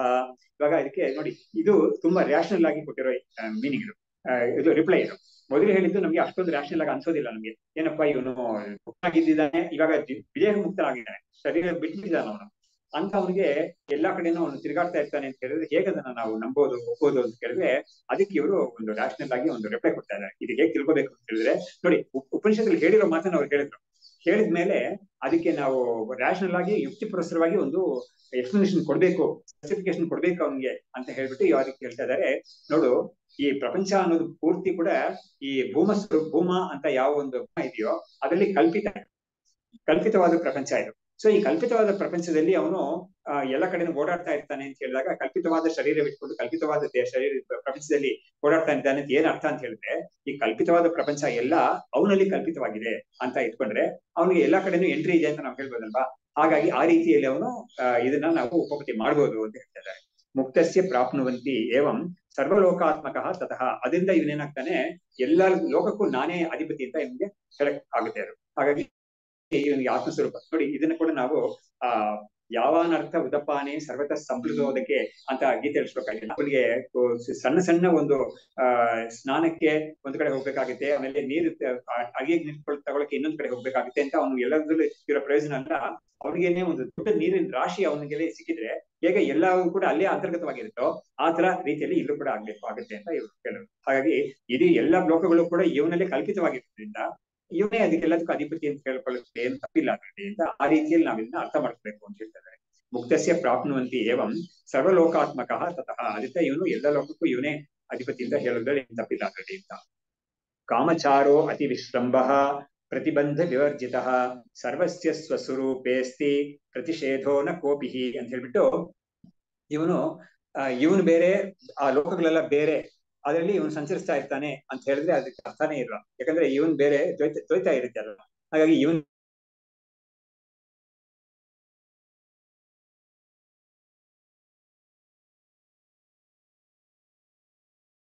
ಪ್ರಾಬ್ಲಮ್ ಇಲ್ಲ, ಈ ತರ ಅರ್ಥ ಮಾಡ್ಕೊಳ್ಳಿಕ್ಕೆ ಏನು ಕಷ್ಟ ಇಲ್ಲ. ಎಲ್ಲವೂ ಬ್ರಹ್ಮಸ್ವರೂಪ ಇದೆ, ಇವನಲ್ಲೇ ಕಲ್ಪಿತವಾಗಿದೆ ಅಂತ ಹೇಳಿದಾಗ ಆ ಇಡೀ ಪ್ರಪಂಚ, ಇಡೀ ಬ್ರಹ್ಮಾಂಡವೂ ಕೂಡ ಇವನಲ್ಲೇ ಇದೆ ಅಂತ ಹೇಳಿದಾಗ ಅದೆಲ್ಲ ಕಲ್ಪಿತವಾಗಿದೆ, ಅದಕ್ಕೆಲ್ಲ ಇವನೇ ಆತ್ಮ. ಹೇಗೆ ಈ ಕಲ್ಪಿತವಾದ ಸರ್ಪಕ್ಕೆ ಈ ರಜ್ಜುನೇ ಅದಕ್ಕೆ ಒಂದು ಆಸ್ಪದವಾಗಿದೆ, ಮೂಲ ಕಾರಣ ಅಥವಾ ಆತ್ಮ ಅಂತ ಹೇಳ್ಬೋದು, ಅಧಿಷ್ಠಾನ ಅಂತ ಹೇಳ್ಬೋದು.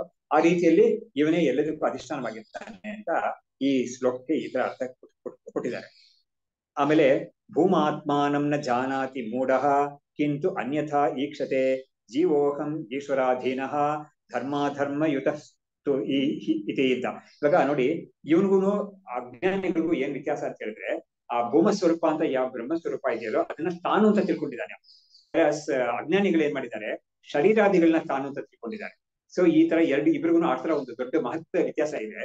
ಹಾಗಾಗಿ ಭೂಮಾತ್ಮಾನಂ ಜಾನಾತಿ ಮೂಢಃ ಕಿಂತು ಅನ್ಯಥಾ ಈಕ್ಷತೆ, ಅದಕ್ಕೆ ವಿಪರೀತವಾಗಿ ಇವನ್ ಏನ್ ಮಾಡ್ತಾನೆ, ತನ್ನನ್ನ ಒಂದು ಪರಿಚಿನ್ನ ಶರೀರ ಅಂತ ತಿಳ್ಕೊಳ್ತಾನೆ. ಶರೀರ ಮನಸ್ಸು ಅದೆಲ್ಲ ತಾನು ಅಂತ ತಿಳ್ಕೊಳ್ತಾನೆ. ಹೀಗೆ ಅವನು ಒಂದು ಪರಿಚಿನ್ನವಾದ ಜೀವನವನ್ನು ಮಾಡ್ತಾ ಇರ್ತಾನೆ. ಬೇರೆ ಶರೀರವೇ ಬಿಟ್ಬಿಟ್ಟಿದ್ದವನಿಗೆ ಅವನು ಬ್ರಹ್ಮವೇ ತಾನು ಅಂತ ತಿಳ್ಕೊಂಡಿರೋದ್ರಿಂದ ಅವನು ಇವನಿಗೂ ಇಷ್ಟೊಂದು ದೊಡ್ಡ ವ್ಯತ್ಯಾಸ ಇದೆ ಅಂತ ಆ ವ್ಯತ್ಯಾಸವನ್ನು ಈ ಶ್ಲೋಕದಲ್ಲಿ ಅವರು ಕಾಂಟ್ರಾಸ್ಟ್ ಅನ್ನ ತೋರಿಸ್ತಾ ಇದ್ದಾರೆ.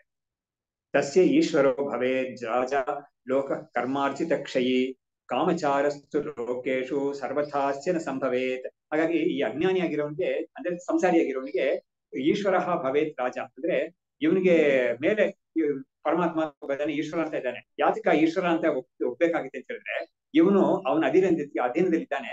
ಇವನ ಒಂದು ಧರ್ಮಾಧರ್ಮಗಳಿಗೆ ತಕ್ಕನಾಗಿ ಇವನಿಗೆ ಇದು ಫಲ ಎಲ್ಲ ಕೊಡ್ತಾ ಇರ್ತಾನೆ. ಇವನಿಗೆ ಜನ್ಮ, ಇವನಿಗೆ ಭೋಗವೆಲ್ಲ ಈಶ್ವರ ಕೊಡ್ತಾ ಇರ್ತಾನೆ.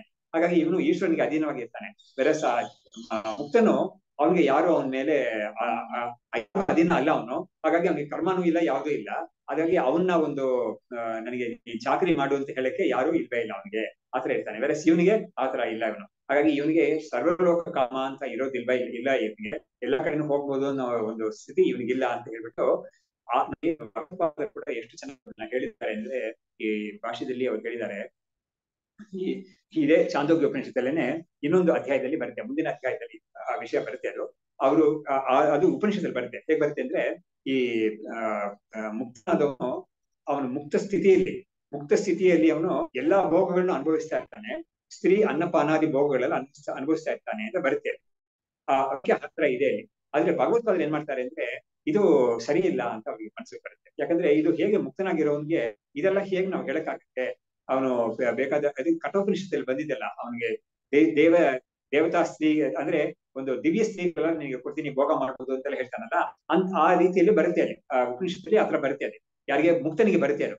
ಅದಕ್ಕೆ ಭಗವತ್ಪಾದರು ಏನ್ ಮಾಡ್ತಾರೆ ಅಂದ್ರೆ, ಇದನ್ನ ನಾವು ಯಥಾರ್ಥವಾಗಿ ಯಥಾಶ್ರುತಾರ್ಥ ತಗೋಬಾರ್ದು, ಇದನ್ನ ಲಿಟರಲ್ ಆಗಿ ಇದಕ್ಕೆ ತಗೋಬಾರ್ದು. ಮೀನಿಂಗು ಏನ್ ಅರ್ಥ ಅದಕ್ಕೆ ಹೇಳ್ಬೋದು ಅಂತ ಹೇಳಿದ್ರೆ, ಒಂದ್ರಲ್ಲಿ ಸಗುಣ ಬ್ರಹ್ಮ ಉಪಾಸನೆ ಮಾಡ್ಬಿಟ್ಟು ಸಗುಣ ಲೋಕಕ್ಕೆ ಹೋಗಿರ್ತಾನೆ. ಇನ್ನ ಅವನಿಗೆ ಶರೀರಪಾತ ಆಗಿ ಅವನು ಇದಾಗಿಲ್ಲ, ಬ್ರಹ್ಮ ಲೋಕಕ್ಕೆ ಹೋಗಿರ್ತಾನೆ. ಅಲ್ಲಿ ಈ ತರ ಭೋಗಗಳೆಲ್ಲ ಆಗ್ಬೋದು ಅಂತ ಒಂದು ಕಡೆ ಒಪ್ಬೋದು. ಮುಕ್ತನಾಗಿರೋನಿಗೆ ಅಲ್ಲಿ ಕೂಡ ಇರ್ಬೋದು ಅಂತ. ಅಥವಾ ಇಲ್ಲಿ ಹೋದ್ರೆ ಇನ್ನೊಂದು ಏನ್ ಹೇಳ್ಬೋದು ಅಂದ್ರೆ, ಈ ಆ ಮುಕ್ತ ಅಂತ ಒಂದು ಸ್ಥಿತಿಯಲ್ಲಿ ಅವನಿಗೆ ದುಃಖ ಏನು ಇಲ್ಲ ಅಂತ ಹೇಳಕ್ಕಾಗಿ ಹೇಳ್ತಾರೆ ಅಷ್ಟೇನೆ. ಯಾಕಂದ್ರೆ ಇದು ಹೇಳಿದ ತಕ್ಷಣ ಆನಂದ ಅಂತದನ್ನೇ ಬರುತ್ತೆ ಮನಸ್ಸಿಗೆ. ಹಾಗೆ ಇಂಥ ಭೋಗಗಳೆಲ್ಲ ಆನಂದವನ್ನು ಕೊಡುತ್ತೆ ಅಂತ ಇರೋದ್ರಿಂದ ದುಃಖ ಇಲ್ಲ ಅಂತ ತೋರ್ಸಕ್ಕಾಗಿ ಅವರು ಈ ತರ ಹೇಳಿದೆ ಉಪನಿಷತ್ತು. ಹಾಗಾಗಿ ಇದಕ್ಕೆ ಲಿಟರಲ್ ಮೀನಿಂಗ್ ನಾವು ತಗೋಬಾರ್ದು ಅಂತ ಶಂಕರಾಚಾರ್ಯರು ನಮ್ಗೆ ಹೇಳಿದ್ದಾರೆ. ಸೊ ಅದೇ ತರನೇ ಇಲ್ಲೂ ಕೂಡ ಏನ್ ಹೇಳ್ತಾ ಇದ್ದಾರೆ, ಈ ಕಾಮಚಾರನಾಗಿರ್ತಾನೆ ಅಂದ್ರೆ ಎಲ್ಲಿ ಬೇಕಾದ್ರೆ ಇಲ್ಲಿ ಹೋಗ್ತಾ ಇರ್ತಾನೆ, ಎಲ್ಲ ಭೋಗವನ್ನು ಅನುಭವಿಸ್ತಾನೆ ಅಂತಲ್ಲ ಇದ್ರೆ ಏನ್ ಅರ್ಥ ಅಂತ ಹೇಳಿದ್ರೆ, ಈ ಸಂಸಾರಿಗೆ ಕಂಪೇರ್ ಮಾಡಿದಾಗ ಅದು ಎಷ್ಟು ಡಿಫ್ರೆಂಟ್ ಆಗಿದ್ದಾನೆ ಅವನು ಅಂತ ತೋರ್ಸಕ್ಕಾಗಿ ಇದನ್ನ ಹೇಳಿದ್ದಾರೆ ಅಷ್ಟೇ ಹೊರತು ಇದಕ್ಕೆ ಲಿಟರಲ್ ಮೀನಿಂಗ್ ತಗೋಬಾರ್ದು ಅಂತ ಇವರು ಕೂಡ ಅಭಿಪ್ರಾಯ. ಸೊ ಹೀಗಾಗಿ ಆ ಸಂಸಾರಿ ವಿಷಯವನ್ನು ಹೇಳಿದ್ರು. ಹೇಳಿದ್ಮೇಲೆ ಮುಂದಕ್ಕೆ ಜೀವನ್ ಮುಕ್ತ ತತ್ವವಿದ್ಯ ಶಾಸ್ತ್ರಯುಕ್ತಿ ಅನುಭೂತಿಭಿ ತಸ್ಯ ಪ್ರಾಣಾದಿ ನಾಮಾಂತಂ ಜಗತ್ ಸ್ವಾತ್ಮನ ಉದ್ಗತಂ ಅಂತ ಇವನೇನ್ ಮಾಡ್ತಾನೆ, ಜೀವನ್ಮುಕ್ತನಾಗಿರೋನು ತತ್ವವಿದ್ದ ಆಗಿರ್ತಾನೆ, ಅಂದ್ರೆ ಆತ್ಮವನ್ನು ತಿಳಿದಿರ್ತಾನೆ. ಹಾಗಾಗಿ ಅವನು ಶಾಸ್ತ್ರಯುಕ್ತಿ ಅನುಭೂತಿಭಿ, ಶಾಸ್ತ್ರದಲ್ಲಿ ಹೇಗಿದೆಯೋ ಆತರ ಅವನು ತಿಳ್ಕೊಂಡು ಆತ್ಮಸ್ವರೂಪವನ್ನ ಅವನು ಅನುಭವದಿಂದಲೇ ಆತರ ಅದನ್ನ ಅನುಭವಕ್ಕೆ ತಂದುಕೊಂಡು ಯುಕ್ತಿ ಪ್ರಸರವಾಗಿ ಅದನ್ನ ತಂದುಕೊಂಡಿರ್ತಾನೆ. ಅಂದ್ರೆ ಯಾಕಂದ್ರೆ ಶ್ರವಣ ಮನನ ನಿಧಿಧ್ಯಾಸನ ಅಂತ ಮೂರನ್ನು ಅವ್ನು ಮಾಡಿರ್ತಾನೆ. ನಿಧಿಧ್ಯಾಸನ ಪರವಾಗಿ ಅವನಿಗೆ ಸ್ವರೂಪ ಸಾಕ್ಷಾತ್ಕಾರವೂ ಆಗಿರುತ್ತೆ ಅವನಿಗೆ. ಅಂತ ಆಗಿರೋನಿಗೆ ಈ ಉಪನಿಷತ್ತಲ್ಲಿ ಬಿಗಿನಿಂಗ್ ಅಲ್ಲಿ ಅವನು ನಾರದಲ್ಲಿ ಬಂದಾಗ ಅವನಿಗೆ ಯಾವ ತರ ಉಪಾಸನೆ ಮಾಡಕ್ ಹೇಳಿದ್ರು, ಲೋಯೆಸ್ಟ್ ಲೆವೆಲ್ ಇಂದ ಹೈಯೆಸ್ಟ್ ಲೆವೆಲ್ ತಗೊಂಡೋದ್ರು. ಅದೆಲ್ಲವೂ ಕೂಡ ನನ್ನಿಂದಲೇ ಉತ್ಪತ್ತಿ ಆಗಿರುತ್ತಲ್ಲ, ಅಂದ್ರೆ ಈ ಪ್ರಪಂಚಕ್ಕೆಲ್ಲ ನಾನೇ ಕಾರಣ ಅಂತ ಅವನು ತಿಳ್ಕೊಳ್ತಾನೆ ಅಂತ ಅದನ್ನ ಹೇಳಿದ್ರು. ಹಾಗಾಗಿ ಇಡೀ ಪ್ರಪಂಚವೂ ನನ್ನಿಂದಲೇ ಬಂದಿದೆ ಅಂತ, ನನ್ನಿಂದಲೇ ಇದೆಲ್ಲ ಹೊರಕೊಂಬಿದೆ ಈ ಪ್ರಪಂಚ ಅನ್ನೋದು ಅವನಿಗೆ ಬುದ್ಧಿ ಇರುತ್ತೆ ಅದು. ಹಾಗಾಗಿ ಅವನಿಗೆ ಪರಿಚಿನ್ನತೆ ಅನ್ನೋದು ಒಂದು ಚೂರು ಕೂಡ ಇರೋದೇ ಇಲ್ಲ ಅವನಲ್ಲಿ ಅಂತ ಅವನಿಗೆ ಆ ಜ್ಞಾನ ತುಂಬಾ ಚೆನ್ನಾಗಿರುತ್ತೆ ಅಂತ. ಇದನ್ನ ನಮ್ಮ ಇವರು ಅದ್ವೈತ ಮಕರಂದ ಅಂತ ಒಂದು ಗ್ರಂಥ ಇದೆ, ಲಕ್ಷ್ಮೀಧರ ಲಕ್ಷ್ಮೀಧರ ಕವಿ ಅಂತ ಒಬ್ರು ಬರೆದ 17ನೇ ಶತಮಾನದಲ್ಲಿ ಬರೆದಿರೋದು ತುಂಬಾ ಚೆನ್ನಾಗಿರೋ ಒಂದು ಗ್ರಂಥ ಅದು. ಅದರಲ್ಲಿ ಒಂದು ಬರುತ್ತೆ, ಒಂದು ಶ್ಲೋಕ ಬರುತ್ತೆ. ಹೇಗ್ ಬರುತ್ತೆ ಅಂದ್ರೆ ಮಯ್ಯೇವೋದೇತಿ ಚಿದ್ವ್ಯೋಮ್ನಿ ಜಗತ್ ಗಂಧರ್ವ ಪತ್ತನಂ ಅತೋಹಂ ನ ಕಥಂ ಬ್ರಹ್ಮ ಸರ್ವಜ್ಞಂ ಸರ್ವಕಾರಣಂ ಅಂತ ಬರುತ್ತೆ. ಅಂದ್ರೆ ಒಂದೊಂದು ಶ್ಲೋಕನು ಕೂಡ ಅಲ್ಲಿ ಬಂದಿರೋದು ನಮ್ಮ ಅನುಸಂಧಾನಕ್ಕೆ ನಾವು ತಗೊಂಡು ಅದನ್ನ ಕಾಂಟೆಂಪ್ಲೇಟ್ ಮಾಡಕ್ಕೆ ತುಂಬಾ ಚೆನ್ನಾಗಿರೋ ಶ್ಲೋಕ. ಹೇಗ್ ಬರುತ್ತೆ ಅಂದ್ರೆ ಅವ್ನು ಹೇಳ್ತಾನೆ, ಕವಿ ಹೇಳ್ತಾನೆ, ಮುಕ್ಷ ಅಂತಾನು ತಗೋಬಹುದು, ಮುಕ್ತ ಅಂತಾನು ತಗೋಬಹುದು. ಅವ್ನು ಹೇಳ್ತಾನೆ ಮಯ್ಯೇವ ಉದೇತಿ ಜಗತ್ ಮಯ್ಯೇವ ಚಿದ್ವ್ಯೋಮ್ನಿ. ನಾನ್ ಯಾರು ಅಂತ ಹೇಳಿದ್ರೆ ಈ ಶರೀರ ಇಂದ್ರಿಯಗಳ ಇದೆಲ್ಲ ನಾನು ಚೈತನ್ಯ ಸ್ವರೂಪ ಅಂತ ಒಂದಿದೆಯಲ್ಲ, ಆ ಚಿದಾಕಾಶ ನಾನು. ಆ ನೋಡಿ, ಯಾವುದೇ ಒಂದು ಉತ್ಪತ್ತಿ ಆಗೋಕ್ಕೂ ಕೂಡ ಒಂದು ಸ್ಪೇಸ್ ಬೇಕು ನಮ್ಗೆ ಅಲ್ವಾ. ಒಂದು ಮನೆ ಕಟ್ಬೇಕಂದ್ರೆ ಒಂದು ಸೈಟ್ ಬೇಕು ನಮ್ಗೆ, ಒಂದು ಗಿಡ ಹಾಕ್ಬೇಕು ಅಂದ್ರೆ ಒಂದು ಜಾಗ ಬೇಕು ನಮ್ಗೆ. ಅದಕ್ಕೆ ಯಾರಾದ್ರು ಬಂದು ಕೂತ್ಕೋಬೇಕು ಅಂದ್ರೆ ಒಂದು ಸ್ವಲ್ಪ ಸ್ಪೇಸ್ ಬೇಕು ಅದಕ್ಕೆ. ಸೊ ಹಾಗಾಗಿ ಒಂದು ಸ್ಪೇಸ್ ಇದ್ರೇನೆ ನಿಮ್ಗೆ ಯಾವುದೇ ಒಂದು ಇರಕ್ ಸಾಧ್ಯ. ಇಲ್ಲಿ ಯಾವ್ದಾರ ಸ್ಪೇಸ್ ಅಂತ ಕೇಳಿದ್ರೆ ಚಿದಾಕಾಶ, ಆತ್ಮ ಚೈತನ್ಯ ಅನ್ನೋದೇ ಆಕಾಶ, ಮಹಾ ಆಕಾಶ. ಅದರಲ್ಲಿ ಈ ಜಗತ್ತಂತ ಒಂದು ಉತ್ಪತ್ತಿ ಆಗ್ತಾ ಇದೆ ಅಂತ ಹೇಳ್ತಾರೆ. ಅಂತ ಅವ್ನು ಹೇಳ್ತಾನೆ. ಆ ಜಗತ್ತು ಅಂದ್ರೆ ಏನ್ ಜಗತ್ತು ಅಂತ ಕೇಳಿದ್ರೆ ಗಂಧರ್ವಪತನ. ಅಂದ್ರೆ ಗಂಧರ್ವಪತನ ಅಂದ್ರೆ ಏನ್ ಕೇಳಿದ್ರೆ ಅದು ಒಂದು ಪಟ್ಟಣ ತರ ತೋರುತ್ತೆ ಕಣ್ಣಿಗೆ, ಆದ್ರೆ ನಿಜವಾಗಿ ಇಲ್ಲ, ಆತರ ಇಲ್ಲ. ಹಾಗಾಗಿ ಮಾಯಾಜಾಲ. ಸೊ ಹಾಗಾಗಿ ಮಾಯಾಜಾಲ ಇದಕ್ಕೆ ಗಂಧರ್ವಪತನ ಅನ್ನೋದಕ್ಕೆ ಅರ್ಥ ಕೂಡ ಕೊಟ್ಟಿದ್ದಾರೆ ಇವರ ವಿದ್ಯಾರಣ್ಯರೇ. ಒಂದು ಅಪರೋಕ್ಷ ಅನುಭೂತಿ ಅನ್ನೋದ್ರಲ್ಲಿ ಅವರು ವ್ಯಾಖ್ಯಾನದಲ್ಲಿ ಕೊಟ್ಟಿದ್ದಾರೆ. ಏನು ಅಂದ್ರೆ ನೋಡಿ, ಈ ಮೇಘಗಳೆಲ್ಲ ಒಂದಾಗಿ ಸೇರುತ್ತೆ. ಇವಾಗ ಇದರಲ್ಲಿ ಆಕಾಶದಲ್ಲಿ ನಾವು ತಲೆ ನೋಡಿದಾಗ ಮೇಘಗಳೆಲ್ಲ ಒಟ್ಟಾಗಿ ಸೇರಿದಾಗ ಕೆಲವು ಸತಿ ನಮ್ಗೆ ಅದನ್ನ ನೋಡಿದಾಗ ಯಾವುದೋ ಒಂದು ಆಕಾರ ನಮ್ಮ ಮನಸ್ಸಿಗೆ ಬರುತ್ತೆ. ನಮ್ಮ ಸಂಸ್ಕಾರದ ಪ್ರಕಾರ ಅದು ಒಂದು ಕರಡಿ ತರನೋ ಅಥವಾ ಒಂದು ಒಂದು ಒಂದು ಬಿಲ್ಡಿಂಗ್ ತರನೋ, ಒಂದು ಉಪ್ಪರಿಗೆ ತರನೋ, ಒಂದು ಅರಮನೆ ಉಪ್ಪರಿಗೆ ತರನೋ ಏನೋ ಒಂದು ಮನಸ್ಸಿಗೆ ಬರುತ್ತೆ ಅದು. ಆದ್ರೆ ಸ್ವಲ್ಪ ಆದ್ಮೇಲೆ ನೋಡಿದ್ರೆ ಅದೆಲ್ಲ ಚದ್ರಿ ಹೋಗ್ಬಿಟ್ಟಿರುತ್ತೆ, ಅದು ಆ ಆಕಾರ ಇರೋದಿಲ್ಲ ಅಲ್ಲಿ. ಸೊ ಇದಕ್ಕೆ ಗಂಧರ್ವ ಪತನ ಅಂತ ಹೇಳಿದ್ದಾರೆ ಅವರು. ಈ ತರ ಒಂದು ಅರ್ಥ ಕೊಟ್ಟಿದ್ದಾರೆ. ಸೊ ಹೀಗಾಗಿ ಅದ್ರಲ್ಲಿ ಕಲರ್ಸ್ ಇರುತ್ತೆ. ಮೇಘಗಳಿಗೆ ಇರೋ ಕಲರ್ಸ್ ಆ ಸೂರ್ಯನ ಬೆಳಕು ಅದ್ರ ಮೇಲೆ ಬೀಳುವಾಗ ಒಂದು ಹಳದಿ ತರನೋ, ಸ್ವಲ್ಪ ನೀಲಿ, ಕೆಂಪು ಎಲ್ಲವೂ ಸೇರ್ಕೊಂಡು ಅದು ಕಲರ್ಫುಲ್ ಆಗಿ ಒಂದು ಪೇಂಟ್ ಮಾಡಿದಾಗ ಇರುತ್ತೆ ಅದು. ಬಟ್ ವಾಸ್ತವವಾಗಿ ಆತರ ಏನು ಇದಿಲ್ಲ, ಸುಮ್ಮನೆ ಫಾರ್ಮೇಶನ್ ಅಷ್ಟೇನೆ. ಬಟ್ ಅದು ಒಂದು ಪತನ ಏನಿಲ್ವೇ, ನಿಜವಾದ ಪತನ ಅಲ್ಲ ಅದು. ಆದ್ರೆ ಅದು ಇದು ಕಲ್ಪಿತ ಅಂತ ಹೇಳಿದ್ರೆ ಇವನ್ ಮನಸ್ಸಲ್ಲಿ ಸುಮ್ಮನೆ ಒಂದು ಕಲ್ಪನೆ ಅಷ್ಟೇನೆ. ಅದು ಇವನಿಗೂ ಗೊತ್ತದು ಸತ್ಯವಲ್ಲ ಅಂತ ಗೊತ್ತಿ ಇವನಿಗೆ. ಆದ್ರೆ ಒಂದು ಫಾರ್ಮ್ ಮಾತ್ರ ಇರುತ್ತೆ, ಇವ್ರಿಗೆ ಕಣ್ಣಿಗೆ ಬೀಳುತ್ತೆ. ಕಣ್ಣಿಗೆ ಅದು ಫಾರ್ಮ್ ನೋಡಿದಾಗ ಇವನಿಗೊಂದು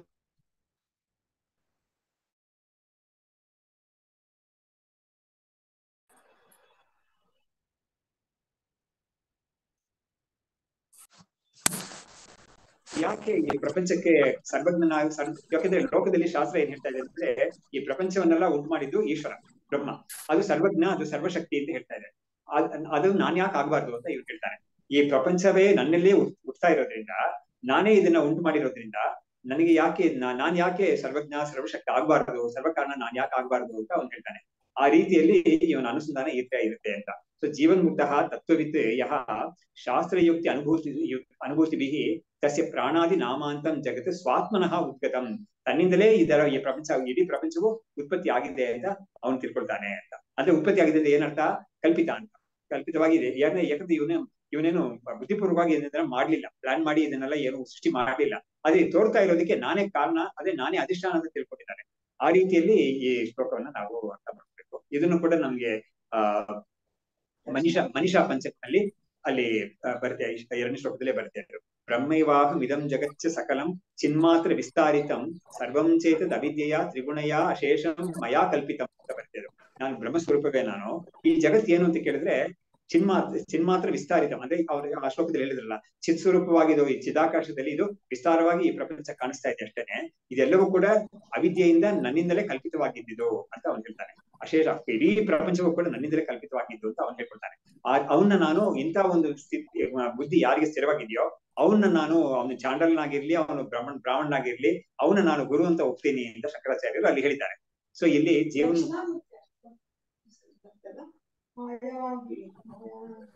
ಇಲ್ಲ, 1ನೇ ಶ್ಲೋಕದಲ್ಲಿ ಬರುತ್ತೆ ಪ್ರಪಂಚ ಎಲ್ಲ ಜಗತ್ತರ ಮತ್ತೆ ಆ ಜಗತ್ತು ಅನ್ನೋದು ಈ ದರ್ಪಣ ದೃಶ್ಯಮಾನ ತುಲ್ಯಂ ಅಂತ ಅಲ್ಲಿ ಬರುತ್ತೆ.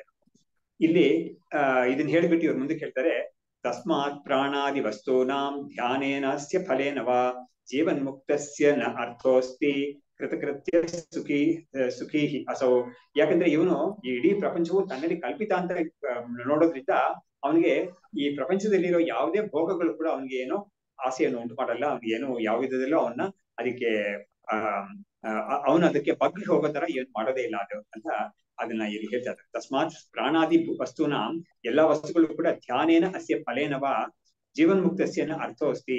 ಅಂದ್ರೆ ಇವ್ರೇನ್ ಹೇಳಿದ್ರು, ಈ ಸನತ್ ಕುಮಾರರು ನಾರದ್ರ ಹತ್ರ, ಈ ಲೋಕದಲ್ಲಿ ನಮ್ಗೆ ಯಾವ್ದಾವ್ದನ್ನ ತಿಳ್ಕೊಂಡಿದೀವೋ, ಯಾವ್ದು ನಾನು ಅಂತಾನೋ ಅಥವಾ ನಂದು ಅಂತಾನೋ ತಿಳ್ಕೊಂಡಿದೀವೋ ಅದನ್ನ ನೀನು ಬ್ರಹ್ಮವಾಗಿ ಉಪಾಸನೆ ಮಾಡು ಅಂತ ಹೇಳಿದ್ರು. ಉಪಾಸನೆ ಹೇಳುವಾಗ ಒಂದೊಂದು ಸ್ತರದಲ್ಲೂ ಕೂಡ ಉಪಾಸನೆ ಮಾಡಿದಕ್ಕೆ ಏನೋ ಒಂದು ಫಲ ಅಂತ ಹೇಳಿದ್ರು. ಆದ್ರೆ ಇವನು ಏನ್ ಮಾಡಿದ್ದಾನೆ, ಇವಾಗ ಈ ಜ್ಞಾನಿ ಆಗ್ಬಿಟ್ಟಿರೋ ಉಪಾಸನೆಯನ್ನು ದಾಟಿ ಎಲ್ಲವನ್ನೂ ದಾಟಿ ಬಂದ್ಬಿಟ್ಟಿದ್ದಾನೆ. ಇವನಿಗೆ ಸಣ್ಣ ಸಣ್ಣ ವಿಷಯಗಳೆಲ್ಲ ಉಪಾಸನೆ ಮಾಡಿ ಅದಕ್ಕೆ ಏನೋ ಒಂದು ಫಲ ಪಡಿಬೇಕು ಅಂತ ಏನು ಇಲ್ವೇ ಇಲ್ಲ ಇವನಿಗೆ ಆ ಮಹತ್ ಫಲ ಸಿಕ್ಬಿಟ್ಟಿದೆ ಇವನಿಗೆ. ಹಾಗಾಗಿ ಇವನು ಲೋಕದಲ್ಲಿ ಯಾವುದನ್ನೇ ಕೂಡ ಇವನಿಗೆ ನನಗೆ ಬೇಕು ಅಂತ ಬಯಸೋದೇ ಇಲ್ಲ ಇವನು. ಅದರಿಂದ ಇವನು ನಿತ್ಯವಾಗಿ ಸುಖವಾಗಿ ಇರ್ತಾನೆ. ಇವನು ಆತ್ಮ ಸುಖವೇ ಇವನಿಗೆ ಸಿಗ್ತಾ ಇರೋದ್ರಿಂದ ಆ ತರ ಕೃತಕೃತ್ಯ ಇವನಿಗೆ ಮಾಡ್ಬೇಕಾದಂತ ಯಾವ್ದು ಇಲ್ವೇ ಇಲ್ಲ, ಇವನಿಗೆ ವಿಧಿ ನಿಷೇಧ ಅಂತ ಯಾವ್ದು ಇಲ್ವೇ ಇಲ್ಲ. ಆ ರೀತಿಯಲ್ಲಿ ಇವನು ಆನಂದವಾಗಿರ್ತಾನೆ ಅಂತ ಹೇಳ್ಬಿಟ್ಟು ಮುಂದಕ್ಕೆ ಹೇಳ್ತಾ ಇದಾರೆ. ನ ಮೃತ್ಯುಂ ಪಶ್ಯತಿ ಜ್ಞಾನಿ ನ ರೋಗಂ ನಾಪಿ ದುಃಖಿತಾಂ ಸರ್ವಸ್ವಾತ್ಮತೆಯ ಬುದ್ಧ್ವಾ ಸರ್ವಂ ಆಪ್ನೋತಿ ಸರ್ವಥಾ. ಹಾಗಾಗಿ ಜ್ಞಾನಿ ಅನ್ನೋನು ಮೃತ್ಯು ಅವನಿಗೆ ಇಲ್ವೇ ಇಲ್ಲ, ಅವನಿಗೆ ಮೃತ್ಯು ಅನ್ನೋದು ಅವನಿಗೆ ಖಂಡಿತ ಇಲ್ವೇ ಇಲ್ಲ. ಅವನಿಗೆ ತಿಳ್ಕೊಂಡಿದ್ದಾನೆ ಚೆನ್ನಾಗಿ ಮೃತ್ಯು ಅನ್ನೋದು ಶರೀರಕ್ಕೆ ಬರುತ್ತೆ ಅಂತ. ಅದೇ ತರ ರೋಗ ಅನ್ನೋದು ಕೂಡ ಅವನಿಗೆ ಶರೀರಕ್ಕೆ ರೋಗ ಇರುತ್ತೆ ಹೊರತು ನನಗೆ ರೋಗ ಇಲ್ಲ ಅಂತ ತಿಳ್ಕೊಂಡಿರ್ತಾನೆ ಅವನು. ನಾಪಿ ದುಃಖಿತಾಂ, ಆಮೇಲೆ ದುಃಖಿತನಾಗಿರೋದು ಕೂಡ ಮನಸ್ಸಿಗೆ ದುಃಖಿತವಾಗಿರುತ್ತೆ ಹೊರತು ನಾನು ಅದುವೇ ಇಲ್ಲ, ಅಲ್ವೇ ಇಲ್ಲ, ಅದು ನನ್ನ ಮನಸ್ಸು ಅಲ್ವೇ ಇಲ್ಲ ಅಂತ ಹೇಳ್ಬಿಟ್ಟು ಅವನು ಎಲ್ಲದನ್ನ ಬಿಡಿಸ್ಕೊಂಡ್ಬಿಟ್ಟಿರ್ತಾನೆ. ಹೀಗಿರುವಾಗ ಸರ್ವಸ್ವಾತ್ಮತೆಯ ಬುದ್ಧ್ವ, ಎಲ್ಲದರಲ್ಲೂ ಕೂಡ ಆತ್ಮಸ್ವರೂಪವೇ ಇದು ಅಂತ ಅವನು ತಿಳ್ಕೊಂಡು ಆ ಒಂದು ಜ್ಞಾನ ಅವನಿಗೆ ಇರೋದ್ರಿಂದ ಅವನು ಎಲ್ಲವನ್ನೂ ಅವನು ಹೊಂದ್ತಾ ಇರ್ತಾನೆ. ಅಂದ್ರೆ ಏನರ್ಥ ಅಂತ ಹೇಳಿದ್ರೆ, ಯಾವ್ದು ಲೋಕದಲ್ಲಿ ಇದೆಯೋ ಅದೆಲ್ಲ ನಾನೇನೆ ಅಂತ ತಿಳ್ಕೊಂಡಿದ್ರಿಂದ ನನಗ್ ಬಂದು ಸೇರಿದೆ ಅಂತ ಕೂಡ ಅವ್ನಿಗೆ ಬುದ್ಧಿ ಇರೋದಿಲ್ಲ. ಎಲ್ಲವೂ ನಾನೇ ಅಂತ ಹೇಳಿದಾಗ ಬ್ರಹ್ಮವಿದಾಪ್ನೋತಿ ಪರಂ ಅಂತ ಅವ್ರು ಹೇಳಿದಾರಲ್ಲ, ಇದ್ರ ತೈತಿರಿಯಲ್ಲಿ ಹೇಳಿದಾರಲ್ಲ, ಅದನ್ನೇ ಇವರು ಈ ರೀತಿಯಲ್ಲಿ ಹೇಳ್ತಾ ಇದ್ದಾರೆ. ಆಪ್ನೋತಿ ಸರ್ವಂ ಆಪ್ನೋತಿ ಅಂತ ಹೇಳಿದ್ದು ಬ್ರಹ್ಮವಿದ್ ಆಪ್ನೋತಿ ಪರಂ ಅಂದ್ರೆ ಉತ್ಕೃಷ್ಟವಾದ ಬ್ರಹ್ಮವನ್ನು ತಿಳ್ಕೊಂಡಿರೋನು ಬ್ರಹ್ಮವನ್ನೇ ಹೊಂದಿದ್ದಾನೆ ಅಂತ ಅಲ್ಲಿ ಹೇಳುತ್ತೆ. ಅವ್ನಿಗೆ ಹೇಳ್ಬಿಟ್ಟು ಅಲ್ಲಿ ಏನ್ ಹೇಳುತ್ತೆ ಅಂದ್ರೆ, ಯೋ ವೇದ ನೀತಂ ಗುಹಾಯಾಂ ಪರಮೇ ವ್ಯೋಮನ್ ಸೋಷ್ಣುತೆ ಸರ್ವಾನ್ ಕಾಮಾನ್ ಸಹ ಅಂತ ಬರುತ್ತೆ. ಬ್ರಹ್ಮಣ ವಿಭಜಿಸಿದ್ದೇನೆ ಅಂತ ಅವನು ಎಲ್ಲಾ ಕಾಮನೆಗಳನ್ನು ಅನುಭವಿಸ್ತಾನೆ ಅಂತ ಹೇಳುತ್ತೆ, ಒಂದೇ ಇಟ್ಟಿಗೆ ಅನುಭವಿಸ್ತಾನೆ ಅಂತ. ಅಲ್ಲೂ ಕೂಡ ಶಂಕರಾಚಾರ್ಯರು ಅದಕ್ಕೆ ಹೇಳುವಾಗ, ಇದು ಒಂದಾದ್ಮೇಲೆ ಒಂದು ಕಾಮನೆಗಳನ್ನ ನಾವು ಅನುಭವಿಸ್ತೀವಲ್ಲ ಲೋಕದಲ್ಲಿ, ಆತರ ಅಲ್ಲ ಇದು. ಎಲ್ಲಾ ಕಾಮನೆಗಳು ಅಂತ ಹೇಳಿದ್ರೆ ಎಲ್ಲಾ ಆನಂದ, ಸರ್ವ ಆನಂದವು ತಾನೇ ಸ್ವಲ್ಪ ಅಂತ ತಿಳ್ಕೊಂಡಿರೋದ್ರಿಂದ ಅವನಿಗೆ ಒಂದೊಂದು ಆನಂದ, ಸಣ್ಣ ಸಣ್ಣ ಆನಂದ ಕೂಡ ಅನುಭವಿಸ್ಬೇಕು ಅಂತ ಏನಿಲ್ಲೇ ಇಲ್ಲ, ಅವನೇ ಆನಂದವಾಗಿರೋದ್ರಿಂದ ಅಂತ ಹೇಳಿದ್ದಾರೆ. ಆ ಅರ್ಥದಲ್ಲಿ ನಾವಿದನ್ನ ನೋಡ್ಕೋಬೇಕು ಅಂತ. ವಿದೇಹ ಮುಕ್ತೋ ಬ್ರಹ್ಮತ್ವಾತ್ ಸರ್ವಂ ಸೃಜತಿ ಮಾಯೆಯ ಏನ ಯತ್ ವೀಕ್ಷ್ಯತೆ ತಸ್ಮೈ ತದ್ರೂಪಂ ಸ್ವಂ ಪ್ರದರ್ಶಯೇತ್. ನೋಡಿ, ವಿದೇಹ ಮುಕ್ತನಾಗಿರೋನು ಬ್ರಹ್ಮತ್ವಾತ್, ಅವನೇ ಬ್ರಹ್ಮವಾಗಿರೋದ್ರಿಂದ ಸರ್ವಂ ಸೃಜತಿ ಮಾಯೆಯ, ಎಲ್ಲವನ್ನೂ ಕೂಡ ಅವನು ಮಾಯೆಯಿಂದ ಅವನೇ ಸೃಷ್ಟಿ ಮಾಡ್ತಾ ಇದ್ದಾನೆ ಅಂತ. ನೋಡಿ, ಇವಾಗ ಯಾತಕ್ಕೆ ಇದನ್ನ ಹೇಳ್ತಾರೆ ಅಂದ್ರೆ, ಇವಾಗ ಜಗತ್ತಂತ ಅವ್ನು ನೋಡ್ತಾ ಇದೀವಿ, ಆಮೇಲೆ ಜಗತ್ತನ್ನ ನೋಡ್ತಾ ಇದ್ದಾಗ ಆ ಜಗತ್ತಿಗೆ ಏನೋ ಒಂದು ಕಾರಣ ಇದೆ ಅಂತ ಕೂಡ ನಾವು ತಿಳಿದಿದ್ದೀವಿ. ಆ ಕಾರಣ ಚೇತನಾಗೇ ಇರಬೇಕು ಅಂತ ತಿಳಿದಿದ್ದೀವಿ, ಶಾಸ್ತ್ರ ಹೇಳ್ಕೊಟ್ಟಿದ್ರಿಂದ. ಅವಾಗ ಆ ಚೇತನ ಯಾರು ಅಂತ ಕೇಳಿದ್ರೆ ಈ ಜೀವನ್ಮುಕ್ತ ಅಂತ ಹೇಳ್ಬೋದು. ಯಾಕಂದ್ರೆ ಅವನಲ್ಲೇ ಈ ಪ್ರಪಂಚ ಎಲ್ಲ ಕಲ್ಪಿತವಾಗಿರೋದ್ರಿಂದ ಈ ಜೀವನ್ಮುಕ್ತ ಇವಾಗ ವಿದೇಹ ಮುಕ್ತನಾಗಿದ್ದಾನೆ, ಅವನು ಬ್ರಹ್ಮವೇ ಆಗ್ಬಿಟ್ಟಿದ್ದಾನೆ ಇವಾಗ. ಸೊ ಹಾಗಾಗಿ ಬ್ರಹ್ಮದಲ್ಲೇ ಪ್ರಪಂಚ ಕಲ್ಪಿತವಾಗಿರೋದ್ರಿಂದ ಈ ಪ್ರಪಂಚ ಅನ್ನೋದ್ರಲ್ಲಿ ಯಾರ್ಯಾರು ಏನೇನ್ ನೋಡ್ತಾ ಇದ್ದಾರೋ ಅದೆಲ್ಲವೂ ಕೂಡ ಆ ಬ್ರಹ್ಮ ಆಗೋಗಿದ್ದಾನೋ, ಈ ಮುಕ್ತ ಅನ್ನೋನು ಬ್ರಹ್ಮ ಆಗೋಗಿದ್ದಾನೋ ಅವನೇ ಯಾರ್ಯಾರಿಗೆ ಯಾವ್ಯಾವ ಬುದ್ಧಿ ಇದೆಯೋ ಆ ರೀತಿಯಲ್ಲಿ ಅವನಿಗೆ ತನ್ನನ್ನೇ ತೋರಿಸ್ಕೊಳ್ತಾ ಇದ್ದಾನೆ ಅಂತ ಹೇಳ್ತಾರೆ. ನೋಡಿ, ಇಲ್ಲೂ ಕೂಡ ಇವ್ರು ಹೇಳ್ತಾ ಇರೋದು ಈ ಶ್ಲೋಕಕ್ಕೆ ಅರ್ಥ ಯಾವ ತರ ತಿಳ್ಕೋಬೇಕು ಅಂದ್ರೆ, ಅವನು ಪ್ರಪಂಚದ ಜೊತೆಗೆ ಅವನು ಐಡೆಂಟಿಫೈ ಅಂದ್ರೆ ಪ್ರಪಂಚ ಪೂರ್ತಿ ತಾನು ಅಂತ ಅವನು ತಿಳ್ಕೊಂಡಿರೋದ್ರಿಂದ ಅವನು ಯಾರ್ಯಾರು ಏನೇನ್ ನೋಡ್ತಾ ಇದ್ದಾರೋ ಅದೆಲ್ಲ ಅವನನ್ನೇ ನೋಡ್ತಾ ಇದ್ದಾರೆ. ಎಲ್ಲರೂ ಕೂಡ ಅವನೊಂದು ಬುದ್ಧಿ ಪ್ರಕಾರ ಅವನನ್ನೇ ನೋಡ್ತಾ ಇದ್ದಾರೆ. ನೋಡಿ, ಇದನ್ನ ಕೂಡ ನಾವು ಲೋಕದಲ್ಲಿ ಈ ತರ ಹೇಳ್ಬೋದು. ನಮ್ಗೆ ಗ್ರಂಥಗಳಲ್ಲೂ ಕೂಡ ಹೇಳ್ಕೊಡ್ತಾರೆ ಇದನ್ನ. ನೋಡಿ, ನೀನ್ ಯಾವ್ದಾವ್ದು ನೋಡ್ತಾ ಇದೆಯೋ ಅದನ್ನ ಈಶ್ವರನ್ನೇ ನೋಡ್ತಾ ಇದೆಯಾ ನೀನು ಆಯಾ ರೀತಿಯಲ್ಲಿ ಅಂತ. ನೀನೊಂದು ಸಣ್ಣ ಒಂದು ವಿಷಯವನ್ನು ನೋಡ್ತಾ ಇದೆಯಾ ಅಂದ್ರೆ ಆ ಈಶ್ವರನ್ನೇ ನೀನು ಸಣ್ಣವಾಗಿ ನೋಡ್ತಾ ಇದೆಯಾ. ಅದೇ ದೊಡ್ಡದಾಗಿ ನೋಡ್ಬೇಕು ಅಂತ ಹೇಳಿದ್ರೆ ನೀನು ಈಶ್ವರನ್ನೇ ದೊಡ್ಡದಾಗಿ ನೋಡ್ತಾ ಇದೆಯಾ. ಹಾಗಾಗಿ ನೀನ್ ತೀರ್ಮಾನ ಮಾಡ್ಕೋಬೇಕು ನೀನ್ ಯಾವ್ದನ್ನ ನೋಡ್ಬೇಕು ಅಂತ. ಅವಾಗ ನಿನ್ಗೆ ಆ ಈಶ್ವರ ನಿನ್ಗೆ ಯಾವ ರೀತಿ ನಿನಗೆ ಬುದ್ಧಿ ಇದೆಯೋ ಆ ರೀತಿಯಲ್ಲಿ ತೋರಿಸ್ಕೊಳ್ತಾನೆ ಅಂತ. ಇದಕ್ಕೆ ಗೀತೆಯಲ್ಲಿ ಯಥಾಮಾಂ ಪ್ರಪದ್ಯಂತೆ ತಾಂ ಸತೈವ ಭಜಾಮ್ಯಹಂ ಅಂತ, ಯಾರು ಯಾವ ರೀತಿಯಲ್ಲಿ ನನ್ನನ್ನು ಅಪ್ರೋಚ್ ಮಾಡ್ತಾರೋ ಅವ್ರನ್ನ ನಾನು ಅದೇ ರೀತಿಯಲ್ಲಿ ಅವ್ರಿಗೆ ನಾನು ವಾಪಸ್ ಕೊಡ್ತೀನಿ ನಾನು ಅಂತ ಅವನು ಹೇಳಿದ್ದಾನೆ. ಅದನ್ನ ಅದೇ ಅರ್ಥದಲ್ಲಿ ಇದು ಕೂಡ ನಾವು ತಿಳ್ಕೊಬೇಕು. ಸೊ ಹಾಗಾಗಿ ನೋಡಿ, ಇದೆಲ್ಲ ಈ ರೀತಿಯಲ್ಲಿ ನಾವು ನೋಡಿದಾಗ ನಮ್ಗೆ ಇನ್ನೊಂದು ಕೂಡ ನಮ್ಗೆ ಮನಸ್ಸಿಗೆ ಬರುತ್ತೆ. ಏನಂದ್ರೆ, ಇವಾಗ ನಾವು ಯಾರನ್ನ ಆತ್ಮಜ್ಞಾನಿಗಳು ಅಂತ ನಾವು ಮನಸ್ಸಿಂದ ನಾವು ತಿಳ್ಕೊಂಡಿದ್ದೀವೋ ಭಕ್ತಿಯಿಂದ, ಅವರು ಇವಾಗ ವಿದೇಹ ಮುಕ್ತರಾಗೋಗ್ಬಿಟ್ಟಿದ್ದಾರೆ. ಇವಾಗ ಈ ಸಾಧಕನಾಗಿರೋನು, ಈ ಮುಮುಕ್ಷವಾಗಿರೋನು ಇವಾಗ ಪ್ರಪಂಚದಲ್ಲಿ ಜೀವಂತವಾಗಿ ಇಲ್ಲದೇ ಇರೋ ಆ ಒಂದು ಜ್ಞಾನಿಯ ಬಗ್ಗೆ ಅವನು ಹೇಗೆ ತಿಳ್ಕೊಳ್ತಾನೆ ಅಂತ ಹೇಳಿದ್ರೆ, ಅವರೇ ಈ ಪ್ರಪಂಚದಲ್ಲಿ ಎಲ್ಲವೂ ಆಗಿದ್ದಾರೆ, ನಾನು ಯಾವ್ಯಾವ್ದು ನೋಡ್ತೀನೋ ಅವರಿಂದ ನೋಡ್ತಾ ಇದ್ದೀನಿ ನಾನು ಅಂತ. ಅಥವಾ ನನಗೆ ಏನೇನೋ ಸಿಗ್ತಾ ಇದೆಯೋ ಅದೆಲ್ಲ ಅವರಿಂದಾನೇ ಸಿಗ್ತಾ ಇದೆ. ಈಗ ಅವನು ಏನ್ ಮಾಡ್ತಾನೆ, ಅವ್ರನ್ನ ಈಶ್ವರನಾಗಿ ಅವನು ಅವನು ಭಾವಿಸ್ತಾನೆ. ಆ ಭಾವನೆ ನಮ್ಗೆ ಬರ್ಬೇಕು ಅನ್ನೋ ಒಂದು ರೀತಿಯಲ್ಲಿ ಕೂಡ ಇದನ್ನ ಇವರು ಈ ತರ ಒಂದು ಕಂಪೋಸ್ ಮಾಡಿದ್ದಾರೆ ಅಂತ ನಾವು ಹೇಳ್ಬೋದು.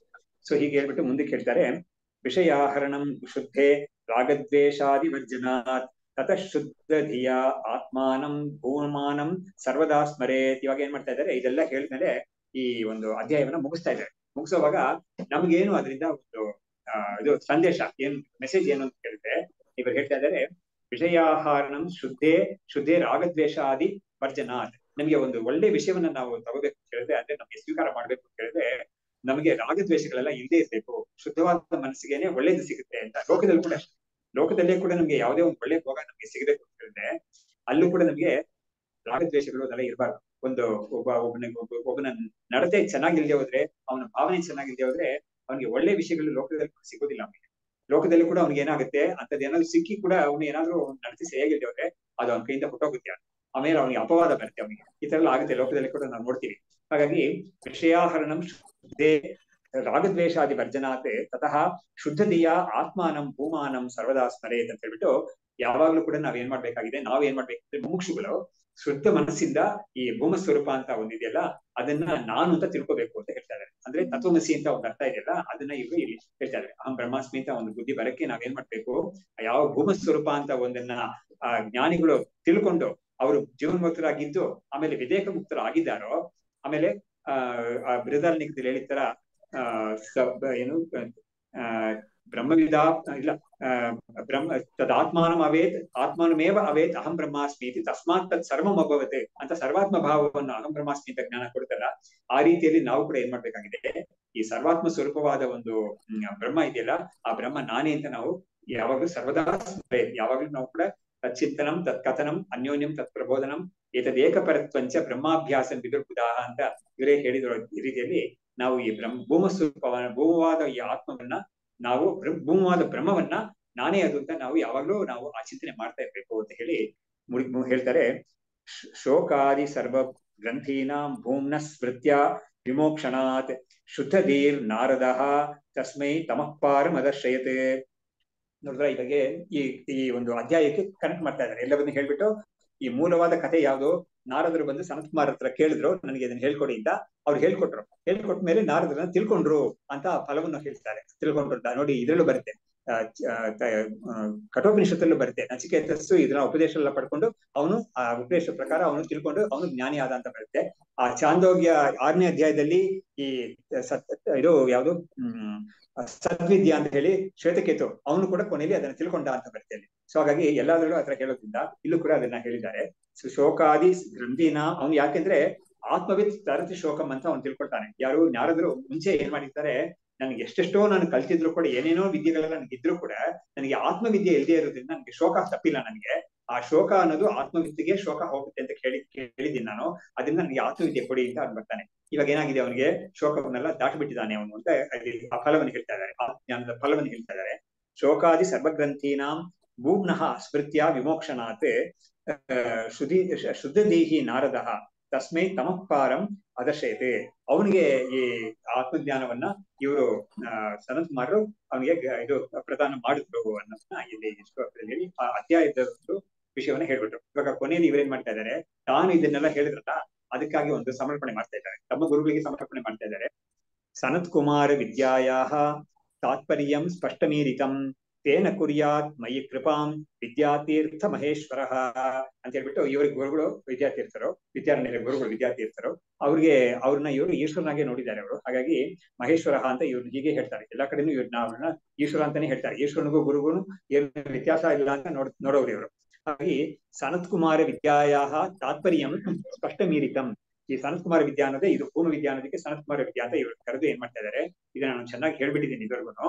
ಇದರಿಂದ ಇವರು ಕೇಳಿ ನಮ್ಮ ಗುರುಗಳಿಗೆ ಒಪ್ಪಿಸ್ತಾ ಇದ್ದೀನಿ ಅಂತ ಅವರು ಪ್ರೀತರಾಗಿ ನನ್ನ ಮೇಲೆ ಅನುಗ್ರಹ ಮಾಡಿ ನನಗೆ ಅಂತ ಒಂದು ಪ್ರಾರ್ಥನೆ ಮಾಡ್ತಾ ಇದ್ದಾರೆ. ತೇನ ಕುರ್ಯಾತ್ ಮಯಿ ಕೃಪಾಂ, ನನ್ನ ಮೇಲೆ ಕೃಪಾ ಮಾಡ್ಲಿ ಯಾರು, ವಿದ್ಯಾತೀರ್ಥ ಮಹೇಶ್ವರರು ನನ್ನ ಗುರುಗಳು, ಇವ್ರನ್ನ ನನಗೆ ಒಂದು ಅನುಗ್ರಹ ಮಾಡಿ ನನಗೆ ಅಂತ ಹೇಳಿ ಈ ಅಧ್ಯಾಯ ಮುಗಿಸ್ತಾ ಇದ್ದಾರೆ. ಸೊ ಇಲ್ಲಿಗೆ ನಮಗೆ ಈ ಚಾಂದೋಗ್ಯದಲ್ಲಿ ಹೇಳಿರೋ 7ನೇ ಅಧ್ಯಾಯದು ಮುಗಿತು.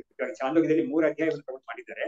ಮೊದಲನೇದು ಸದ್ವಿದ್ಯಾ ಶ್ವೇತಕೇತು ವಿಷಯ ಅದನ್ನ ನೋಡ್ತೀವಿ. ಇವಾಗ ಇದು ಮುಗಿಸಿದ್ವಿ. ಇದಕ್ಕೆ ಮುಂದೆ ಪ್ರಜಾಪತಿ ವಿದ್ಯಾ ಅಂತ ಅಲ್ಲಿ ಏನಾಗುತ್ತೆ ಅಂದ್ರೆ ಇಂದ್ರ ಮತ್ತು ವಿರೋಚನ. ಇಂದ್ರ ಅನ್ನೋದು ದೇವೇಂದ್ರ, ವಿರೋಚನನು ಅಸುರೇಂದ್ರ ಅವರಿಬ್ರು ಕೂಡ ಇಬ್ರಿಗೂ ಕೂಡ ತಂದೆ ಒಬ್ರೇನೆ. ಯಾರು ಅಂದ್ರೆ ಪ್ರಜಾಪತಿ ಬ್ರಹ್ಮ ಒಬ್ಬರೇ ತಂದೆ ಇಬ್ರಿಗೂ. ಅವಾಗ ಇಬ್ರು ಕೂಡ ತಂದೆ ಹತ್ರ ಕೊಟ್ಟು ನನಗೆ ಬ್ರಹ್ಮವಿದ್ಯೆ ಹೇಳ್ಕೊಡಿ ಅಂತ ಹೋಗ್ತಾರೆ, ಆತ್ಮವಿದ್ಯೆ ಹೇಳ್ಕೊಡಿ ಅಂತ. ಅವರು ಒಂದು ವಿದ್ಯೆ ಹೇಳ್ಕೊಡ್ತಾರೆ. ಈ ವಿಷಯವನ್ನ ಕಥೆಯಾಗಿ ಇಲ್ಲಿ ಬರುತ್ತೆ ಅಲ್ಲಿ.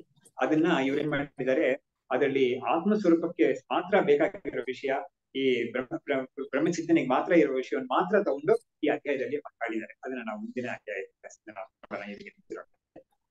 ಮುಂದಿನ ಅಧ್ಯಾಯದಲ್ಲಿ ಪ್ರಜಾಪತಿ ವಿದ್ಯಾ ಅಂತ ಹೆಸರು. ಅದನ್ನ ನಾವು ನೆಕ್ಸ್ಟ್ ಕ್ಲಾಸ್ ಶುರು ಮಾಡೋಣ. ನಮಸ್ತೆ ಶಂಕರಾನಂದ ಗುರುಪಾದಾಂಬುಜನ್ಮನೆ ಸವಿಲಾಸ ಮಹಾಮೋಹ ಗ್ರಾಹ ಗ್ರಾಸೈಕ ಕರ್ಮಣೆ ತತ್ಪಾದಾಂಬುರ್ಹದ್ಬಂಧ್ವ ಸೇವಾ ನಿರ್ಮಲ ಚೇತಸಾಂ ಸುಖಬೋಧಾಯ ತತ್ವಸ್ಯ ವಿವೇಕೋಯಂ ವಿಧೀಯತೆ. ಶ್ರುತಿಸ್ಮೃತಿ ಪುರಾಣಾನಾಂ ಆಲಯಂ ಕರುಣಾಲಯಂ ನಮಾಮಿ ಶಂಕರಂ ಲೋಕಶಂಕರಂ. ವಿದ್ಯಾವಿನಯ ಸಂಪನ್ನಂ ವೀತರಾಗಂ ವಿವೇಕಿನಂ ವಂದೇ ವೇದಾಂತ ತತ್ವಜ್ಞಂ ವಿದುಷೇಖರ ಭಾರತೀಂ. ಓಂ ತತ್ಸತ್.